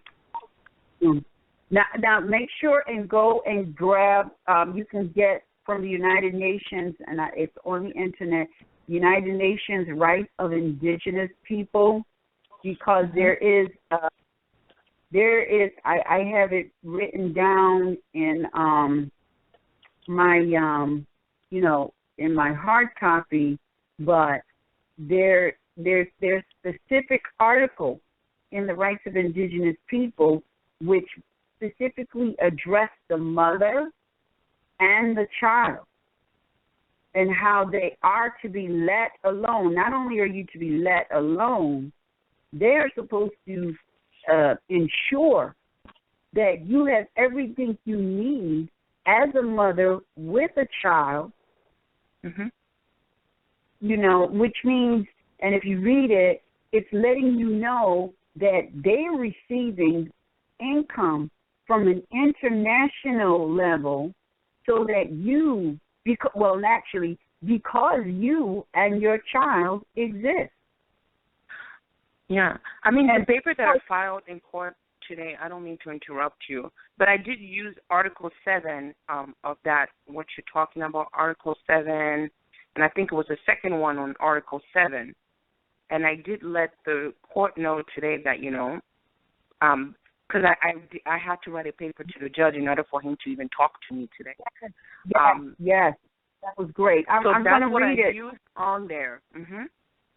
Right, and just so that everybody is aware of what you're referring to, I actually have Article 7, and it's Clause 2, and it reads, Indigenous peoples have the collective right to live in freedom, peace, and security as distinct peoples, and shall not be subjected to any act of genocide or any other act of violence, including forcibly removing children of the group to another group. That's excellent. But let me just say this. Your position in that writ is absolutely correct, however, ignored unless you have a nationality. Correct. That's exactly what he did. He just laughed. Yeah, and you know what, just to say this, it said from one group to another group. Now, look at that wording there. The people that you're dealing with is another group because, first of all, they're a corporation. And even if they were acting under their own established entities or whatever, that is not yours. That's why they can say, well, it's the law that you have to have vaccinations. It's not your law that you have to have vaccinations. You see, so that's the other group stuff, and that's not your group. Yeah, yeah. So what you're going to have to do is the first paragraph of the interview, because, listen, everything has to be documented. You're not going to be going in there and having a conversation with these people. Anything you have to say has to be in written form, and you need to send it in before you even go there. You're not taking any phone calls, so don't put your telephone number on there. And even if they do attempt to call you, don't answer them. You didn't get that phone call. If they want to say anything to you, they have to put it in writing because in writing. Okay. And one last thing. Also add with that, I'm going to the page on the site. It's called Return of the Matriarch page. I don't know if have you gone there? No, Return of the Matriarch. No, if you haven't gone to the Return of the Matriarch, go to the Return of the Matriarch. Okay. And on there is a lot of stuff is on there with family service and the whole bit, and there's an immunization writ, but you're beyond that right now. But what you want to get off of there is the indigenous, that no child can be removed from their home under any pretext. All right, we have that in. If you go down, it says important message for women. No nation can rise higher than its women. And in that there, we have. I'm trying to find it. You'll find it. It's there. It has. Here it is. This is kind of here it is, Part 2, Article 6 of the Rights of Indigenous People. Indigenous people have the collective right, it's similar to what she just said, the collective right to live in freedom, peace, and security as a distinct people, and to full guarantees against genocide or any other acts of violence, including, you just read that, didn't you? Did you just read that, Eddie? I'm sorry. Including the removal of indigenous children from their families and communities under any pretext. In addition, they have the individual right to life, physical and mental integrity, liberty, and security of person. And then if you go to the National Identification Card page, on that page we have about how let me just add this. This is another good one. But if they try to tell you you are who they say you are, and they do that under the assumption of the birth certificate, as if it determines who you are, and it doesn't, because it's not you. And in that one, we have indigenous people have their right to establish their own identity that must be respected. All right. Okay. So they have to respect you as who you say you are, but those two would be helpful. But also Article 21 and 22 in 21, Section 2, it states the state of measures and, where appropriate, special measures to ensure continuing improvement of their economic and social conditions. Particular attention shall be paid to the rights and special needs of indigenous elders, women, youth, children, as well as persons with disabilities. That's 21, Section 2, and then 22, Section 2 states, states shall take measures in conjunction with indigenous people to ensure that indigenous women and children enjoy the full protection and guarantees against all forms of violence and discrimination. I think they was imposing certain violence and discrimination against you, and that's an international violation.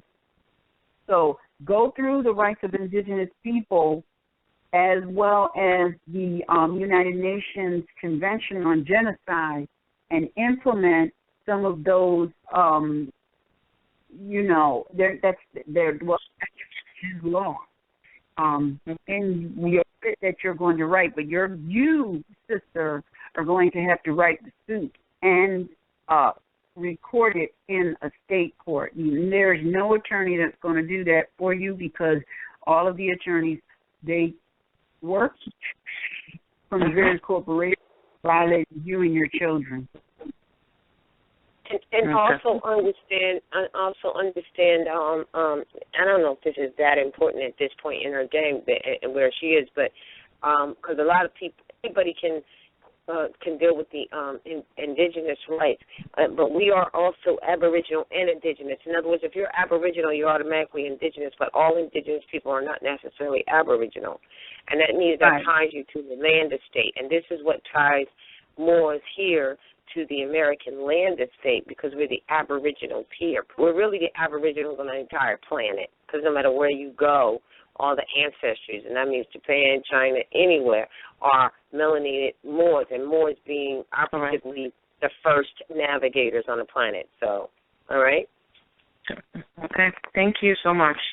You're welcome. It's very helpful because I believe that there's a lot of mothers out there just asleep and things are just happening, and you know, because I was just waiting for the answers, you know, when you just meditate and you just sit down and just hope that the answers will come somewhere. So I'm just glad that I did find this, you know, this phone number here by a friend who gave me this phone number, and I've been listening to you guys, and it's been helpful in going to RV publication and just kind of reading through stuff, and having the knowledge is actually key to, like, saving the next generation.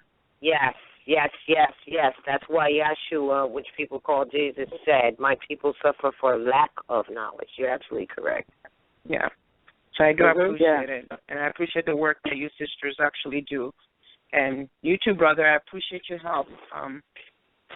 It's very helpful information, and a lot of us are out there and not knowing this information and just wondering why is life just the way it is. Right.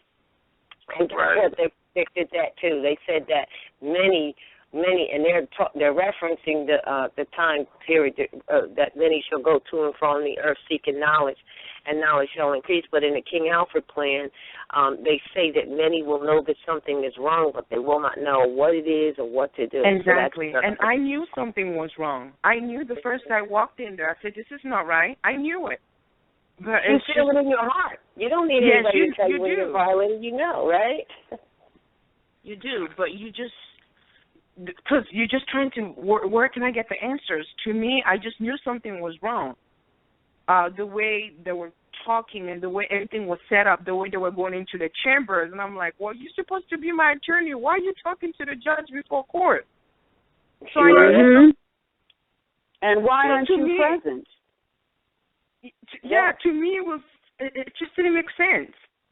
Well, they were gauging up the fact that, first of all, the attorneys can only speak for people who are corporations or who can't speak for themselves. That's number one. And they were gauging up by the attorney, by you being given the attorney, which is an officer of the court, which makes it a conflict. They were measuring up what you knew and what you didn't know by what you told your attorney and what your attorney knows of you. And then that way, since he is in fact an officer of the court, and by having an attorney, you give jurisdiction or leave, as they call it, to the court. Now they know that you really don't know, and they're finding out what they can from the attorney, and they're measuring up what they're going to do with and to you and your children. That's it, and that's all. Yep. Correct. Yep. That's exactly what happened. Yep. That's a conspiracy too. That's definitely a conspiracy. It is. Of course, it's conspiracy. It is, because she just kept coming with more stuff that I need to pay for, and telling me, like, okay, well, I can go file this paper, and knowingly knowing that this paper is not going to help me, but just collecting money from me at every point she could get. And it was just like, for their process, because each paper that you file, that you mentioned earlier, is you're agreeing to something. It costs me $500 for each paper that I have to file. Yes, but see, and you're also signing and agreeing to something that's a process that they have, which is conspiracy against you. And then when you're signing that stuff, it has what's called adhesive adhesive contracts to it, because which means it's hidden, but that also means it's void once you realize that that's what it is, if you realize it. So you're agreeing to some stuff that you don't even know you're agreeing to. Exactly. Mm-hmm. And when I woke up from that, it was not good, because now I was, asking for my rights to be, every time I would go in there and they would start talking, I said, well, this have nothing to do with my constitutional right. And I would just keep saying that over and over, and I kept telling, him over and over, this is a violation of my constitutional right. I am not in agreement. Say constitutionally secured rights, because the Constitution doesn't give you rights. It secures the ones you already have from birth by merely existing. So say constitutionally secured rights. Secured right. Yes. Well, look, sister, you have a lot of research to do. I would also advise you to read The Doctrine of Discovery, because what they're doing is part of the Doctrine of Discovery. And also, there's a movie that you might want to check out. It's challenging. It's informative. It might be a little bit heart-wrenching for a mother to watch, but if you watch it, it'll show you what's happening. It goes in conjunction with the Doctrine of Discovery, as well as the reason that the rights of indigenous, the Declaration on the Rights of Indigenous People was written. It also explains why the United Nations, the International Criminal Court, the World Court, and Interpol very interested in human trafficking. So check out this movie called Rabbit Proof Fence. Rabbit Proof Fence. The movie is called Rabbit Proof Fence. And what's happened? This has been happening in Australia to the Aboriginal Indigenous people of Australia, and the Great Britain and Canada, if I'm not mistaken, apologized for what they did to what is called the lost generation, because they were stealing the children. And the same thing is happening here, only I would say because we are not as united as the Moors of Australia, they have yet to not just apologize, but cease and desist from the actions of the Doctrine of Discovery, which has been imposed on the Aboriginal Indigenous people around the world. Because you're telling me that you come from the landmass they call Africa, and I know that some of the same things, maybe not done the same way that's going on here, is going on over there. Oh yeah, a lot of it. So and once when you go across the seas, you know, until you do that, sometimes you might think, oh, it's only happening here. But once you go across the sea, or you get information about the Moors on the other side of the sea, you realize, no, they're doing this to all of the Aboriginal Indigenous people of planet Earth. It is happening everywhere.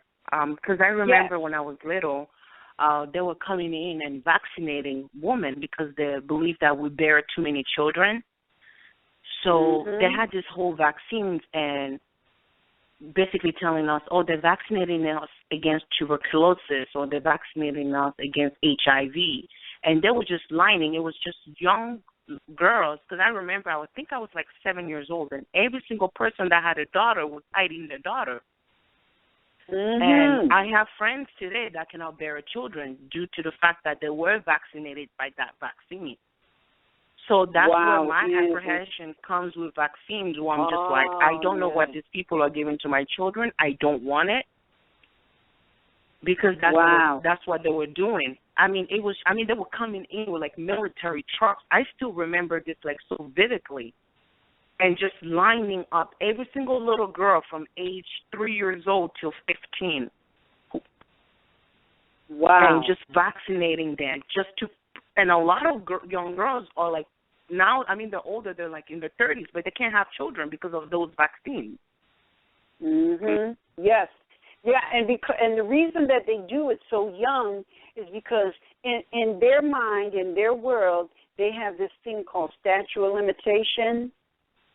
But but you know, that's secondary. But primarily, their argument is there's no way that we gave you something at the age of 3, 4, or 5 that now results at age 30, 40, 50, and you not being able to bear children. Because they give, it's a time release. Correct. Poison. It's time release. So they're not going to give it to you today and, 5 years, 10 years later, you're not going to have any children. It's time release. So that you never make the connection. And I'm willing to bet and you actually knew for some reason we knew the people that got vaccinated because it was like a stamp. It was like stamping a cow. So when you see somebody who has that stamp on the hand, you know exactly that they got vaccinated with that. Mm. And it's a stamp. If you walk around and look at, people from the indigenous people from Africa, they usually have it either on their arm or the forearm. And it's a stamp. So when I see it, I know already that sister cannot bear children. Because as time went along, it was just a vaccine. It started getting bigger and bigger and bigger, and it was a stamp. And people start realizing that because now the stamp was appearing. So like you said, it was slow release. So it is releasing within the body as time goes on. Yep. Yeah, I remember seeing it like that, a little small circle, like even when I was young, a lot of people's reaction to those vaccinations ended up being like a little circle puff stamp on their arm. Mhm. Yes. Yep. Yeah.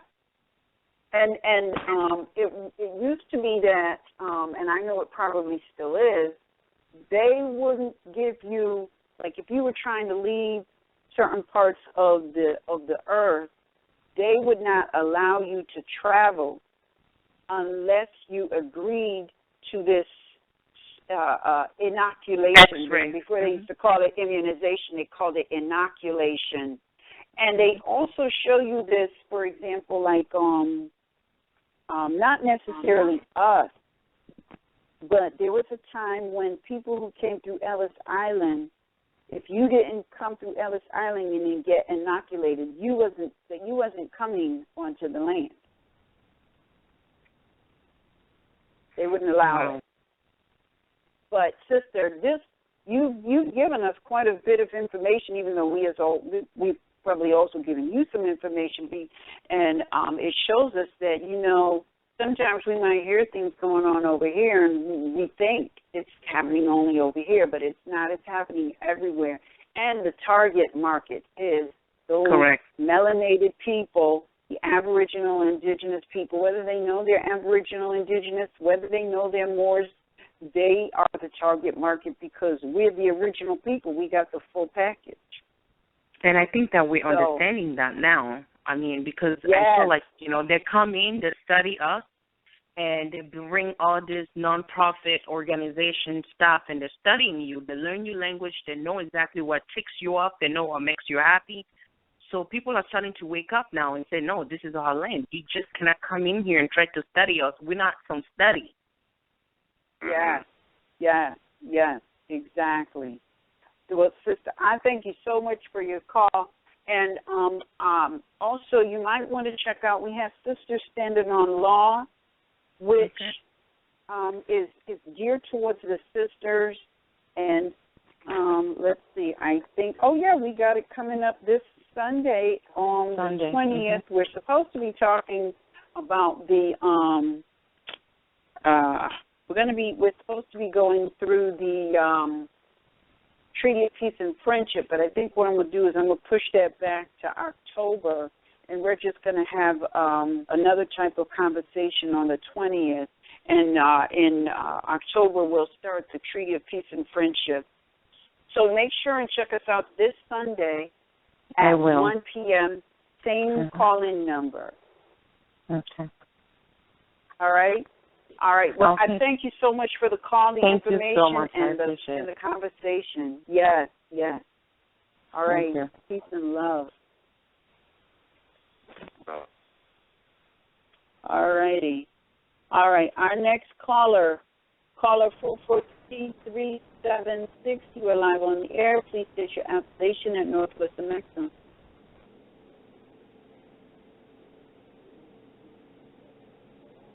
Oh, 443-376. All right. Next.